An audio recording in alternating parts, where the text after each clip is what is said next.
বারান্দায় শাড়ি মেলে দিচ্ছিলাম। হঠাৎ জোরে হাওয়া এসে আমার শাড়ির আঁচল উড়িয়ে দিল। ছেলে বারান্দায় এসেছিল সেই সময়। আঁচলটা তার মুখে এসে পড়ল। আমি লজ্জা পেয়ে তাড়াতাড়ি আঁচল সামলালাম। সে একটু অদ্ভুত চোখে আমার দিকে তাকিয়ে রইল। আমি বললাম, কি হয়েছে? সে বলল, মা, তোমার শাড়ির গন্ধে আমি মুগ্ধ হয়ে গেছি। আমি বললাম, শাড়ির গন্ধ আবার কি? সে আমার কাছে এসে বলল, তোমার ব্যবহৃত সব কিছুতে তোমার একটা সুগন্ধ আছে। যখন তোমার আঁচল আমার মুখে এসে পড়ল, আমি যেন স্বর্গ অনুভব করলাম। আমার মুখ রাঙা হয়ে গেল। সে আমার হাত ধরে বলল, মা, আমি তোমার সব কিছুতে মুগ্ধ। তোমার উপস্থিতি, তোমার স্পর্শ, তোমার গন্ধ, সব কিছুই আমাকে পাগল করে দেয়া। আমি তোমাকে ভালোবাসি একজন নারী হিসেবে। তুমি আমার স্ত্রী হও। বিয়ে করবে আমাকে? বাতাসে আমার শাড়ি আবার উঠতে লাগল। আমি সেটা সামলাতে গিয়ে ছেলের কথার উত্তর দিতে পারলাম না। এই গল্পটি সম্পূর্ণ শুনলে আপনাদের পানি অটোমেটিক বের হয়ে যাবে, সো যত দ্রুত সম্ভব হাতের কাছে টিস্যু নিয়ে বসে পড়ুন। বিছানার চাদর যেন নষ্ট না হয় সেটা সম্পূর্ণ খেয়াল রাখার অনুরোধ জানিয়ে গল্পটি এখন শুরু করব। তার আগে সর্বশেষ অনুরোধ, দয়া করে এমন পানি বের করার গল্প নিয়মিত শুনতে আমাদের চ্যানেলটি সকলেই সাবস্ক্রাইব করুন। ধন্যবাদ। হ্যালো বন্ধুরা, আমার নাম মিতালি সেন। আমার বয়স ৩৯ বছর। আমার স্বামীর নাম সুজিত সেন, বয়স ৫২ বছর। আমাদের ৩ সন্তান, রবিন, প্রিয়া আর তন্বী। রবিন ২১ বছর বয়সী, বিশ্ববিদ্যালয়ে পড়ে। প্রিয়া ১৬ বছর বয়সী, উচ্চ মাধ্যমিকে পড়ে। তন্বী ১৪ বছর বয়সী, মাধ্যমিকে পড়ে। আমি যেদিন এই ঘটনাটি বলছি সেদিন ছিল শীতের এক সন্ধ্যা। আমি বারান্দায় কাপড় শুকাতে দিয়েছিলাম। হঠাৎ করে প্রচণ্ড ঝড়ো হাওয়া শুরু হল। আমার প্রিয় লাল শাড়িটার আঁচল বাতাসে উড়ে গেল। ঠিক সেই সময় রবিন কলেজ থেকে ফিরেছিল। শাড়ির আঁচল তার মুখের উপর এসে পড়ল। মা, কি অদ্ভুত গন্ধ! রবিন বলল আঁচল সরিয়ে দিয়ে। কি গন্ধ রে? আমি জিজ্ঞেস করলাম শাড়ি গুটিয়ে নিতে নিতে। তোমার শাড়িতে একটা মিষ্টি গন্ধ আছে মা। যখন আমার মুখে এসে পড়ল মনে হল যেন কি জানি স্বর্গীয় কিছু। আমার মুখ লাল হয়ে গেল। আবোল তাবোল বলিস না তো। রবিন আমার কাছে এসে দাঁড়াল। মা, আমি সত্যি বলছি। তুমি যা কিছু ব্যবহার করো সব কিছুতে তোমার একটা বিশেষ গন্ধ থাকে। আমি সেই গন্ধে মুগ্ধ হয়ে যাই। এসব কি বলছিস রে? আমি অস্বস্তিতে পড়ে গেলাম। রবিন আমার হাত ধরল। মা, আমি তোমার প্রতি। মানে? আমি তোমাকে শুধু মা হিসেবেই নয়, একজন সুন্দর নারী হিসেবেও দেখি। তোমার সব কিছুই আমাকে আকর্ষণ করে। আমি হতবাক হয়ে গেলাম। রবিন, তুই কি বলছিস? মা, আমি জানি এটা অস্বাভাবিক শোনাচ্ছে। কিন্তু আমি তোমাকে বিয়ে করতে চাই। তুমি আমার স্ত্রী হবে। বাতাসে আমার শাড়ি আবার উঠতে শুরু করল। আমি হতভম্ব হয়ে দাঁড়িয়ে রইলাম। রবিনের কথাগুলো আমার কানে বাজতে থাকল। তুই পাগল হয়ে গেছিস নাকি রবিন? আমি অবশেষে বলতে পারলাম। না মা, আমি একদম ঠিক আছি। আমি সত্যিই তোমাকে ভালোবাসি। একজন পুরুষ যেভাবে একজন নারীকে ভালোবাসে সেভাবে। ততক্ষণে সূর্য অস্ত গেছে। বারান্দায় আধো আলধো অন্ধকার। রবিনের চোখে একটা অদ্ভুত চকচকানি দেখলাম। তার কথাগুলো শুনে আমার সারা শরীর কেঁপে উঠল। রবিন, তুই আমার ছেলে। এরকম কথা বলিস কেন? আমি কাঁপা গলায় বললাম। মা, রক্তের সম্পর্ক থাকলেই কি ভালোবাসা থেমে যায়? আমি তোমার রূপে, তোমার গন্ধে, তোমার স্পর্শে মুগ্ধ। আমি চাই তুমি আমার সাথে। ঠিক এই মুহূর্তে প্রিয়া স্কুল থেকে ফিরে এল। মা, কি হয়েছে? তুমি এত অস্থির কেন? আমি চমকে উঠলাম। না রে, কিছু না। প্রিয়া রবিনের দিকে তাকাল। দাদা, তুমি এত গম্ভীর কেন? রবিন কিছু বলল না। শুধু আমার দিকে এক দৃষ্টিতে তাকিয়ে রইল। রাতে খাওয়ার টেবিলে সবাই বসেছি। সুজিত অফিসের কাজ নিয়ে ব্যস্ত। তন্বী হোমওয়ার্ক করছে। প্রিয়া ফোনে গেম খেলছে। আর রবিন শুধু আমার দিকে তাকিয়ে আছে। রবিন, খাবার খা, আমি বললাম। মা, তুমি আমাকে খাইয়ে দাও, রবিন বলল। কি বললি? সুজিত মাথা তুলল। আমার মাথা ব্যথা করছে বাবা। মা, আমাকে খাইয়ে দিলে ভাল লাগবে। আমি ইতস্তত করলাম। কিন্তু সুজিতের সামনে না বলতে পারলাম না। রবিনের প্লেটে ভাত তুলে দিলাম। যখন আমি তার মুখে খাবার দিচ্ছিলাম সে আমার হাতের পাতা চেটে দিল। রবিন, আমি চমকে উঠলাম। কি হলো? সুজিত জিজ্ঞেস করল। কিছু না, রবিনের হাতে লেগে গেছিল, আমি মিথ্যা বললাম। রাত 10টার সময় সবাই ঘুমিয়ে গেছে। আমি রান্নাঘরে বাসন মাজছি। হঠাৎ রবিন এসে দাঁড়াল। মা, আমি তোমার সাথে কথা বলতে চাই। এত রাতে কি কথা? মা, আজ সকালে আমি যা বলেছি সেটা নিয়ে। আমি বাসন মাজা বন্ধ করে তার দিকে তাকালাম। রবিন, তুই এসব পাগলামি ভুলে যা। আমি তোর মা। মা, কিন্তু আমার ভালোবাসাটা সত্যি। আমি তোমাকে চাই। এই কথা বলে রবিন আমার কাছে এগিয়ে এল। আমি পিছনে সরে গেলাম। রবিন, তুই যা বলছিস তা খুবই ভুল। আমি তোর মা, তুই আমার ছেলে। এর বেশি কিছু হতে পারে না। মা, কিন্তু আমি তোমার কাছে শুধু ছেলে হয়ে থাকতে চাই না। আমি তোমার পুরুষ হতে চাই। রবিনের কথা শুনে আমার গা ঘিন ঘিন করতে লাগল। কিন্তু একই সাথে একটা অদ্ভুত অনুভূতি হচ্ছিল। যেন আমার শরীরে কি একটা উত্তেজনা কাজ করছে। তুই আমার কাছ থেকে দূরে থাক রবিন। এসব ভুল চিন্তা মাথা থেকে বের করে দেগি। কিন্তু রবিন আরও কাছে এসে আমার হাত ধরল। মা, তুমি কি অনুভব করছো না যে আমাদের মধ্যে একটা আকর্ষণ আছে? আমি জোর করে হাত ছাড়িয়ে নিলাম। না, কিছুই নেই। তুই একটা অসুস্থ চিন্তা করছিস। মা, তাহলে আজ সকালে যখন আমার মুখে তোমার শাড়ির আঁচল পড়েছিল, তুমি কেন লজ্জা পেয়েছিলে? কেন তোমার মুখ লাল হয়েছিল? আমি কিছু বলতে পারলাম না। সত্যি তো, আমার কেন ওরকম লেগেছিল? মা, আমি জানি তুমি আমার কথাগুলো নিয়ে চিন্তা করছ। তুমি অস্বীকার করতে পারছ না যে আমাদের মধ্যে একটা বিশেষ বন্ধন আছে। আমি রান্নাঘর থেকে বেরিয়ে যেতে চাইলাম। কিন্তু রবিন আমার পথ আটকাল। মা, তুমি পালিয়ে যেতে পারবে না। আমি তোমাকে ছাড়তে পারব না। রবিন, তুই আমাকে ছেড়ে দে। তোর বাবা জেগে উঠলে কি হবে?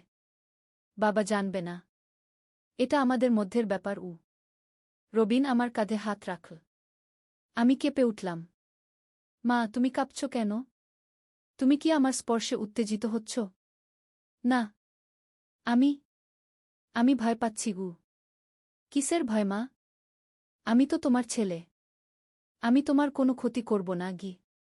রবিনের হাত আমার গলায় নেমে এল। আমি তার হাত সরিয়ে দিতে গেলাম, কিন্তু সে আরও শক্ত করে ধরল। মা, তুমি কেন আমার স্পর্শ প্রত্যাখ্যান করছ? আমি তোমাকে ভালোবাসি। এটা ভালোবাসা নয় রবিন, এটা অসুস্থতা। না মা, এটাই সত্যিকারের ভালোবাসা। আমি তোমাকে শারীরিক ও মানসিকভাবে চাই। এই কথা বলে রবিন আমাকে দেওয়ালের সাথে চেপে ধরল। আমি চিৎকার করতে যাচ্ছিলাম, কিন্তু সে আমার মুখ চেপে ধরল। মা, চিৎকার করো না। সবাই জেগে উঠবে। আমি তার হাত সরিয়ে ফিসফিস করে বললাম, রবিন, তুই কি করছিস? এটা খুবই ভুল। মা, আমি তোমাকে চুমু দিতে চাই। না। তুই পাগল হয়ে গেছিস। কিন্তু রবিন আমার কথা শুনল না। সে আমার ঠোঁটের কাছে মুখ নিয়ে এল। ঠিক এই মুহূর্তে হঠাৎ করে রান্নাঘরের লাইট জ্বলে উঠল। আমরা দুজনেই চমকে পিছনে ফিরে তাকালাম। সুজিত দাঁড়িয়ে আছে দরজায়। তার মুখে একটা অদ্ভুত হাসি। কি ব্যাপার? তোমরা এত রাতে এখানে কি করছ? আমি আর রবিন দুজনেই হকচকিয়ে গেলাম। আহ! আমি আমি বাসন মাজছিলাম, আমি তোতলাতে তোতলাতে বললাম। আর রবিন? আমি আমি পানি খেতে এসেছিলাম বাবাগু। সুজিত আমাদের দুজনের দিকে একটুক্ষণ তাকিয়ে রইল। তারপর বলল, ঠিক আছে, তাহলে তাড়াতাড়ি কাজ শেষ করে ঘুমাতে যাও। সুজিত চলে গেল। আমি আর রবিন নিঃশব্দে দাঁড়িয়ে রইলাম। মা, বাবা কিছু সন্দেহ করেছে বলে মনে হচ্ছে, রবিন ফিসফিস করে বলল। তুই এসব ভাবনা মাথা থেকে বের করে দে রবিন। এটা খুবই বিপজ্জনক। মা, কিন্তু আমি তোমাকে ছাড়তে পারব না। আমি কিছু না বলে রান্নাঘর থেকে বেরিয়ে গেলাম। পরের দিন সকালে আমি খুব অস্বস্তিতে ছিলাম। রবিনের সাথে কিভাবে মুখোমুখি হব জানি না। কিন্তু আশ্চর্যের বিষয় হল, রবিন একদম স্বাভাবিক আচরণ করছে। যেন কাল রাতে কিছুই ঘটেনি। সুপ্রভাত মা, রবিন হাসি মুখে বলল। আমি তার দিকে সন্দেহের চোখে তাকালাম। তুই তুই ঠিক আছিস? হ্যাঁ মা, আমি একদম ফিট। কেন?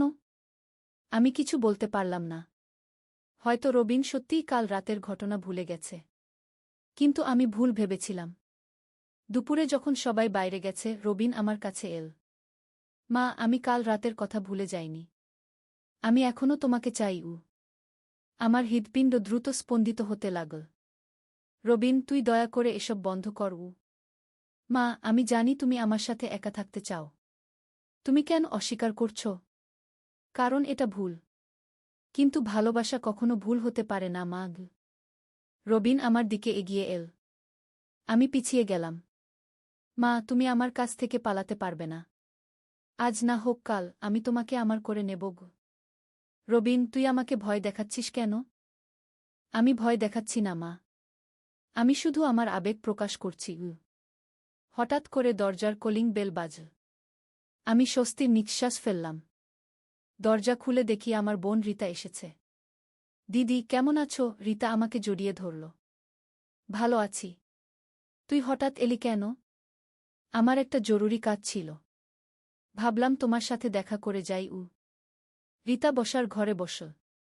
রবিন তার সামনে দিয়ে যাওয়ার সময় আমার দিকে একটা ইঙ্গিতপূর্ণ দৃষ্টি দিল। রবিন কেমন আছে? রীতা জিজ্ঞেস করল। ভালো। মানে? সে পড়াশোনা নিয়ে ব্যস্ত। দিদি, তোমার গলার স্বর কেন এমন? কোনো সমস্যা আছে নাকি? আমি একটু ইতস্তত করলাম। রীতা আমার খুব ঘনিষ্ঠ বোন। তার কাছে সব বলতে পারি। রীতা, আমার একটা সমস্যা আছে। কি সমস্যা দিদি? আমি চারপাশে তাকালাম। রবিন তার ঘরে চলে গেছে। রবিন। রবিনের আচরণ ইদানিং অদ্ভুত হয়ে গেছে। কি রকম অদ্ভুত? আমি রীতাকে পুরো ঘটনা খুলে বললাম। রীতা চোখ বড় করে শুনল। কি? এ তো ভয়াবহ ব্যাপার। আমি বুঝতে পারছি না কি করব। রবিন আগে এমন ছিল না। দিদি, এটা একটা মানসিক সমস্যা। রবিনের ডাক্তার দেখানো দরকার। কিন্তু সুজিতকে বললে কি হবে? সে হয়তো রবিনকে বাড়ি থেকে বের করে দেবে। দিদি, এটা নিয়ে তুমি একা লড়াই করতে পারবে না। সুজিত দাদাকে বলতেই হবে। আমি ভাবতে লাগলাম। রীতার কথা ঠিক। কিন্তু আমার মনের একটা অংশ বলছে এই ব্যাপারটা গোপন রাখাই ভালো। আমি আরও কিছুদিন দেখি। হয়তো রবিন নিজেই সুস্থ হয়ে যাবে। রীতা চলে যাওয়ার পর আমি আরও অস্থির হয়ে পড়লাম। রবিনের ব্যাপারটা নিয়ে ভাবতে ভাবতে আমার মাথা ঘুরছে। সন্ধ্যায় যখন সবাই ঘরে ফিরল, রবিন স্বাভাবিক আচরণ করল।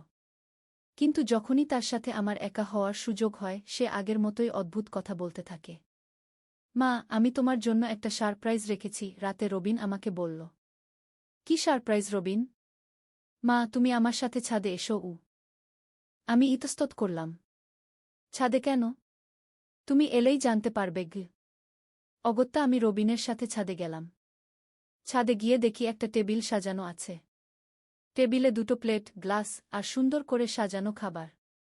এ কি রবিন? মা, আমি তোমার জন্য একটা রোমান্টিক লাঞ্চ সাজিয়েছি। আমার মাথা ঘুরতে লাগল। তুই কি বলছিস? মা, আমি চাই আমরা দুজন একসাথে খাই। একটা প্রেমিক প্রেমিকার মতো। রবিন, তুই সত্যিই পাগল হয়ে গেছিস। আমি ছাদ থেকে নামতে যাচ্ছিলাম। কিন্তু রবিন আমার হাত ধরে টানল। মা, তুমি যাবে না। আজ আমি তোমাকে আমার প্রেমিকা বানিয়েই ছাড়ব। রবিন, তুই আমার হাত ছেড়ে দে। কিন্তু রবিন আরও জোরে ধরল। তার চোখে একটা পাগলামি দেখলাম। মা, তুমি আমার কাছ থেকে পালাতে পারবে না।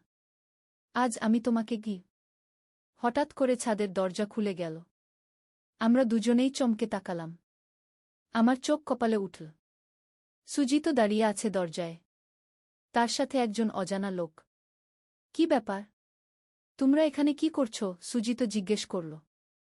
আমি আর রবিন দুজনেই হতবাক হয়ে দাঁড়িয়ে রইলাম। আমি আমি আমি কিছু বলতে পারলাম না। সুজিত টেবিলের দিকে তাকাল। তারপর আমাদের দুজনের দিকে। এটা কি সাজানো হয়েছে? রবিন এবার বলল, বাবা, আমি মায়ের জন্য একটা সারপ্রাইজ করেছিলাম। আজ তো মায়ের জন্মদিন। আমি চমকে উঠলাম। আজ সত্যিই আমার জন্মদিন। আমি একদম ভুলে গিয়েছিলাম। সুজিত হাসল। ও, তাহলে তো খুব ভালো কাজ করেছিস রবিন। অজানা লোকটি বলল, আপনার ছেলে খুব ভালো। মায়ের জন্মদিনে এমন সুন্দর সারপ্রাইজ দিয়েছে। সুজিত আমার দিকে তাকিয়ে বলল, তুমি কিছু বলছো না কেন? খুশি হওনি? আমি কাঁপা গলায় বললাম, হ্যাঁ। খুব খুশি হয়েছি তাহলে তাড়াতাড়ি খেয়ে নাও। আমি আর কামরুল সাহেব নিচে অপেক্ষা করছি। সুজিত আর কামরুল সাহেব চলে গেল। আমি আর রবিন একা রইলাম। দেখেছ মা, কি সুন্দর করে পরিস্থিতি সামলে গেল, রবিন হাসতে হাসতে বলল। তুই জেনে বুঝে এই ফাঁদ পেতেছিলি? হ্যাঁ মা। আমি জানতাম বাবা আজ তার ক্লায়েন্ট নিয়ে বাড়িতে আসবে। তাই এই প্ল্যান করেছিলাম গে। আমি ভয়ে কাঁপতে লাগলাম। রবিনের চালাকি দেখে আমার গা ছমছম করছে। এখন তুমি আমার সাথে খেতে বসো মা। বাবার সামনে আমরা একটা স্বাভাবিক মা ছেলে। কিন্তু একা থাকলে রবিন আর কিছু বলল না। শুধু অর্থপূর্ণভাবে হাসল। আমি বাধ্য হয়ে তার সাথে খেতে বসলাম। খাওয়ার সময় রবিন আমার হাতে হাত রাখল। মা, তুমি আমার হাত সরিয়ে দিও না। বাবা উকি দিতে পারে কি? আমি কিছু বলতে পারলাম না। খাওয়া শেষে আমরা নিচে নামলাম। সুজিত আর কামরুল সাহেব কাজের কথা বলছিল। রবিন খুব ভাল ছেলে, কামরুল সাহেব বলল। মায়ের জন্মদিনের কথা মনে রেখেছে গি? হ্যাঁ, রবিন সব সময় মায়ের খেয়াল রাখে, সুজিত গর্বের সাথে বলল। আমি মনে মনে কাঁদতে লাগলাম। সুজিত যদি জানত রবিনের আসল চেহারা। সন্ধ্যায় সবাই বাড়ি ফিরল। প্রিয়া আর তম্বি আমার জন্মদিনের জন্য একটা কেক কিনে এনেছে। মা, হ্যাপি বার্থডে, তম্বি আমাকে জড়িয়ে ধরল। দাদা বলেছে তুমি ছাদে একটা সারপ্রাইজ পেয়েছ, প্রিয়া বলল। আমি রবিনের দিকে তাকালাম। সে আমার দিকে একটা বিজয়ী হাসি দিল। রাতে যখন সবাই ঘুমিয়ে গেল, রবিন আবার আমার কাছে এল। মা, আজ কি দারুণ দিন কাটল না? রবিন, তুই কি করছিস সেটা তুই জানিস? আমি আমার মায়ের সাথে তার জন্মদিন উদযাপন করলাম গ। এটা জন্মদিন উদযাপন নয়, এটা একটা কুচক্র। মা, তুমি কেন সব কিছুকে নেগেটিভ দেখো? আমি তোমাকে ভালোবাসি। রবিন আমার গালে একটা চুমু দিল। আমি চমকে পিছিয়ে গেলাম। রবিন। মা, এটা জন্মদিনের চুমু। কিছু ভুল নেই। হঠাৎ করে আমার মনে হলো রবিনের এই আচরণের পিছনে কোনো কারণ আছে। হয়তো সে মানসিকভাবে অসুস্থ। অথবা কেউ তাকে প্রভাবিত করেছে। রবিন, তুই কি কারো সাথে এই বিষয়ে কথা বলেছিস? কি বিষয় মা? আমাকে নিয়ে তোর এই অনুভূতির কথা গু। রবিন একটু ইতস্তত করল। না মা, কারো সাথে বলিনি গি। কিন্তু তার চোখে মিথ্যার ছাপ দেখলাম। রবিন, সত্যি বল। তুই কি কারো সাথে এ নিয়ে কথা বলেছিস? মা, আমি আমার এক বন্ধুর সাথে কথা বলেছি। কোনো বন্ধু? সৌরভ। সে বলেছে এটা স্বাভাবিক। অনেক ছেলেরই নাকি মায়ের প্রতি এমন অনুভূতি হয় গ। আমার মাথায় বজ্রপাত হল। সৌরভ? আমি তাকে চিনি। সে একটা খারাপ ছেলে। নানা রকম অসামাজিক কাজে জড়িত। রবিন, সৌরভ তোকে ভুল কথা বলেছে। এটা একদমই স্বাভাবিক নয় গে। মা, কিন্তু সৌরভ বলেছে তার মায়ের সাথেও তার এমন সম্পর্ক আছে গু। আমার গা গুলিয়ে উঠল। কি সম্পর্ক? সে তার মায়ের সাথে। মানে? তারা দুজন। রবিন আর বলতে পারল না। আমি বুঝে গেলাম। সৌরভ রবিনের মাথায় এই বিষাক্ত চিন্তা ঢুকিয়েছে। রবিন, তুই আর কখনো সৌরভের সাথে কথা বলবি না। সে তোকে ভুল পথে নিয়ে যাচ্ছে গি। কিন্তু মা, সৌরভ বলেছে গু। সৌরভ যা বলেছে সব মিথ্যা। তুই তার সাথে সব সম্পর্ক ছিন্ন করবি গে। রবিন খানিকক্ষণ চুপ করে রইল। তারপর বলল, মা, তাহলে তুমি কি বলছো যে আমার অনুভূতি ভুল? হ্যাঁ, একদম ভুল। কিন্তু আমি যখন তোমার কাছে থাকি আমার ভাল লাগে। তোমার গন্ধ, তোমার স্পর্শ। এসব বন্ধ কর রবিন। তুই একটা সাইকিয়াট্রিস্টের কাছে যাবি গে। না মা, আমি কোনো ডাক্তারের কাছে যাব না গে। আমি দেখলাম রবিনের সাথে তর্ক করে কোনো লাভ নেই। তাকে অন্যভাবে সামলাতে হবে। পরের দিন আমি সৌরভের মা শান্তিদির সাথে কথা বললাম। শান্তিদি, আপনার সৌরভ রবিনকে খারাপ কিছু শেখাচ্ছে গু। কি রকম খারাপ কিছু? আমি পুরো ব্যাপারটা খুলে বললাম। শান্তিদি শুনে চোখ কপালে তুলল। হায় ভগবান! সৌরভ এসব কি করছে? আপনি সৌরভকে একটু বুঝিয়ে বলুন। রবিনের সাথে এসব কথা না বলতে। আমি সৌরভকে আজই বলে দেব। কিন্তু তারপরেও রবিনের আচরণের কোনো পরিবর্তন হল না। বরং সে আরও দুঃসাহসী হয়ে উঠল।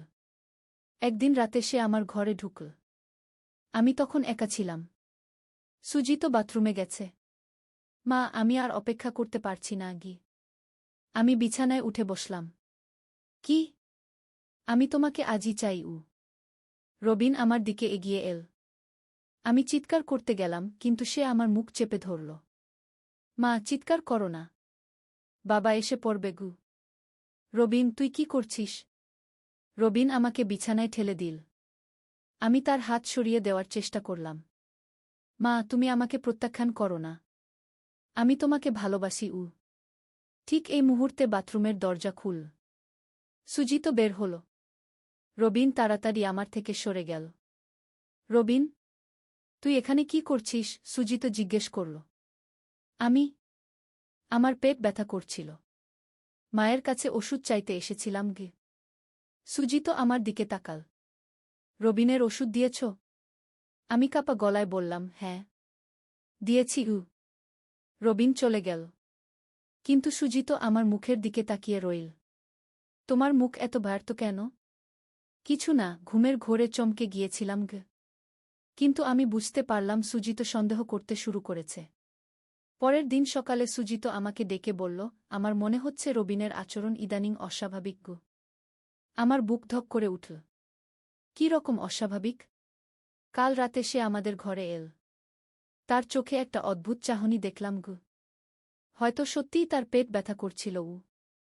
না, আমার মনে হচ্ছে অন্য কিছু। রবিনের ব্যবহার তোমার সাথে একটু বেশি ঘনিষ্ঠ মনে হচ্ছে গি। আমি কিছু বলতে পারলাম না। তুমি কি লক্ষ্য করেছ রবিন তোমাকে কিভাবে দেখে? না তো।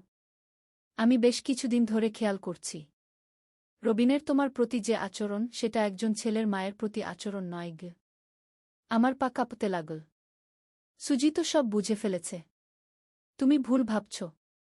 রবিন তো আমার ছেলে গি। ছেলে বলেই তো আমার সন্দেহ হচ্ছে। একজন ছেলে তার মায়ের সাথে এভাবে আচরণ করে না গি। সুজিত উঠে আমার কাছে এল। তুমি আমার কাছে সত্যি বলো, রবিন কি তোমার সাথে কোনো অসভ্য আচরণ করেছে? আমি চুপ করে রইলাম। উত্তর দাও। অবশেষে আমি ভেঙে পড়লাম। সব কিছু খুলে বললাম। সুজিত শুনে একেবারে স্তব্ধ হয়ে গেল। তারপর প্রচণ্ড রেগে উঠল। কি বললে?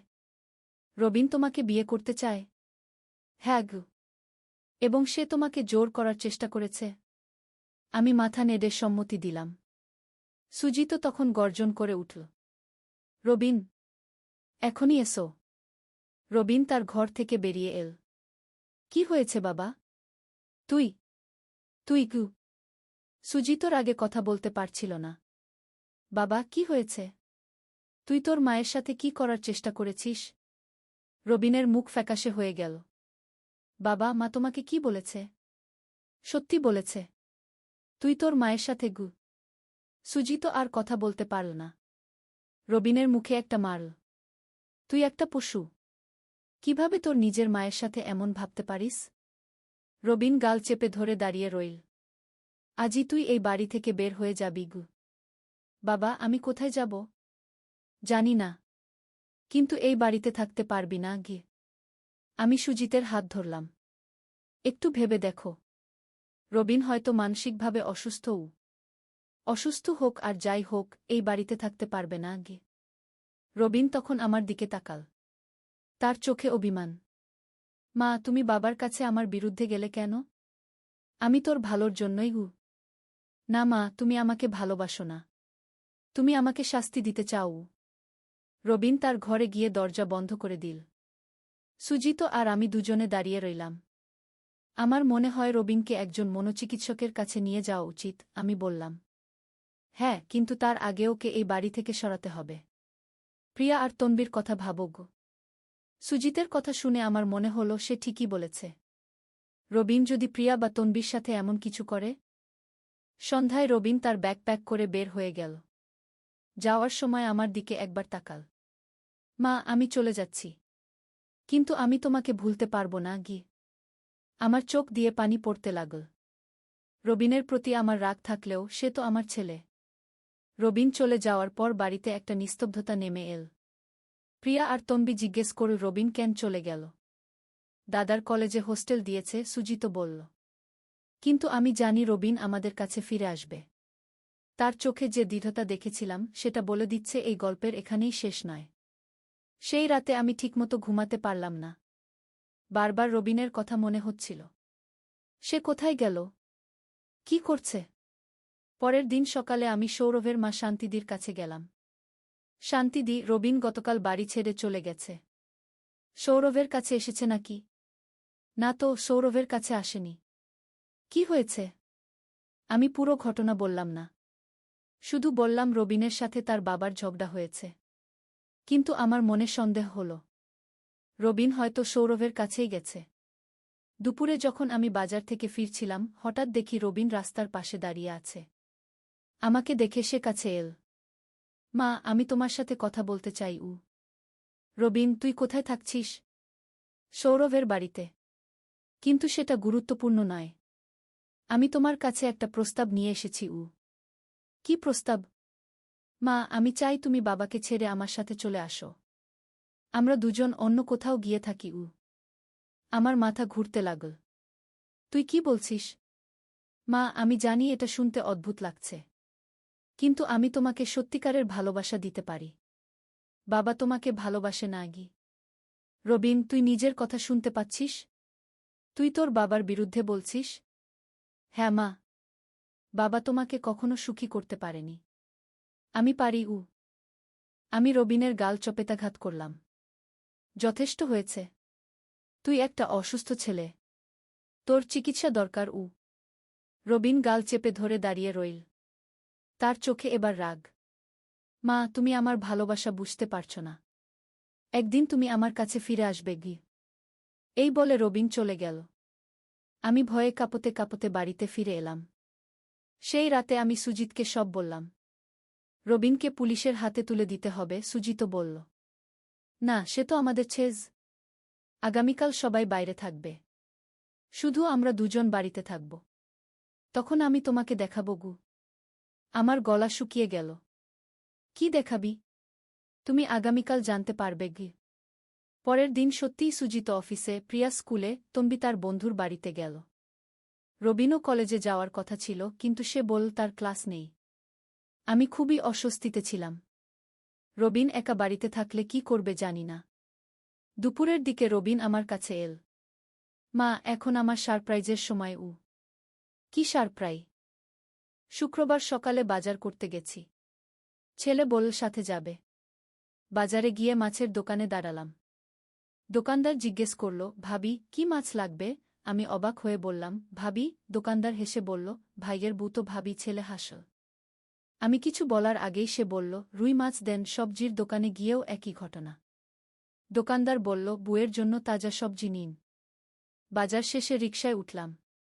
রিকশাওয়ালা বলল, ভাই, আপনাদের নতুন বিয়ে হয়েছে মনে হচ্ছে। খুব মিল আপনাদের। ছেলে হেসে বলল, হ্যাঁ চাচা। আমি তাকিয়ে রইলাম। বাড়ি এসে জিজ্ঞেস করলাম, তুই সবার সাথে এই নাটক কেন করছিস? সে সবজির ব্যাগ টেবিলে রেখে আমার কাছে এল। মা, এটা নাটক না। আমি চাই এটা সত্যি হোক। সবাই যেমন ভাবছে আমরা স্বামী স্ত্রী, আমিও তেমনি চাই। আমি চেয়ারে বসলাম।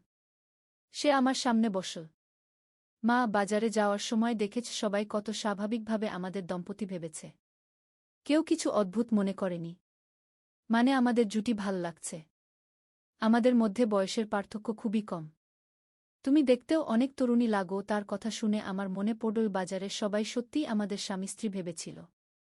কেউ সন্দেহ করেনি। সে আমার হাত ধরল। মা, আমি তোমাকে ভালোবাসি। আমি চাই আমরা সত্যি সত্যি স্বামী স্ত্রী হয়ে যাই। বাজারে যাওয়ার সময় আমার খুব গর্ব হচ্ছিল। মনে হচ্ছিল আমার পাশে আমার সুন্দর স্ত্রী হাঁটছে। তুমি আমাকে বিয়ে করো মা। আমরা এই বাড়ি ছেড়ে নতুন জায়গা চলে যাব। সেখানে সবাই আমাদের নব দম্পতি ভাববে।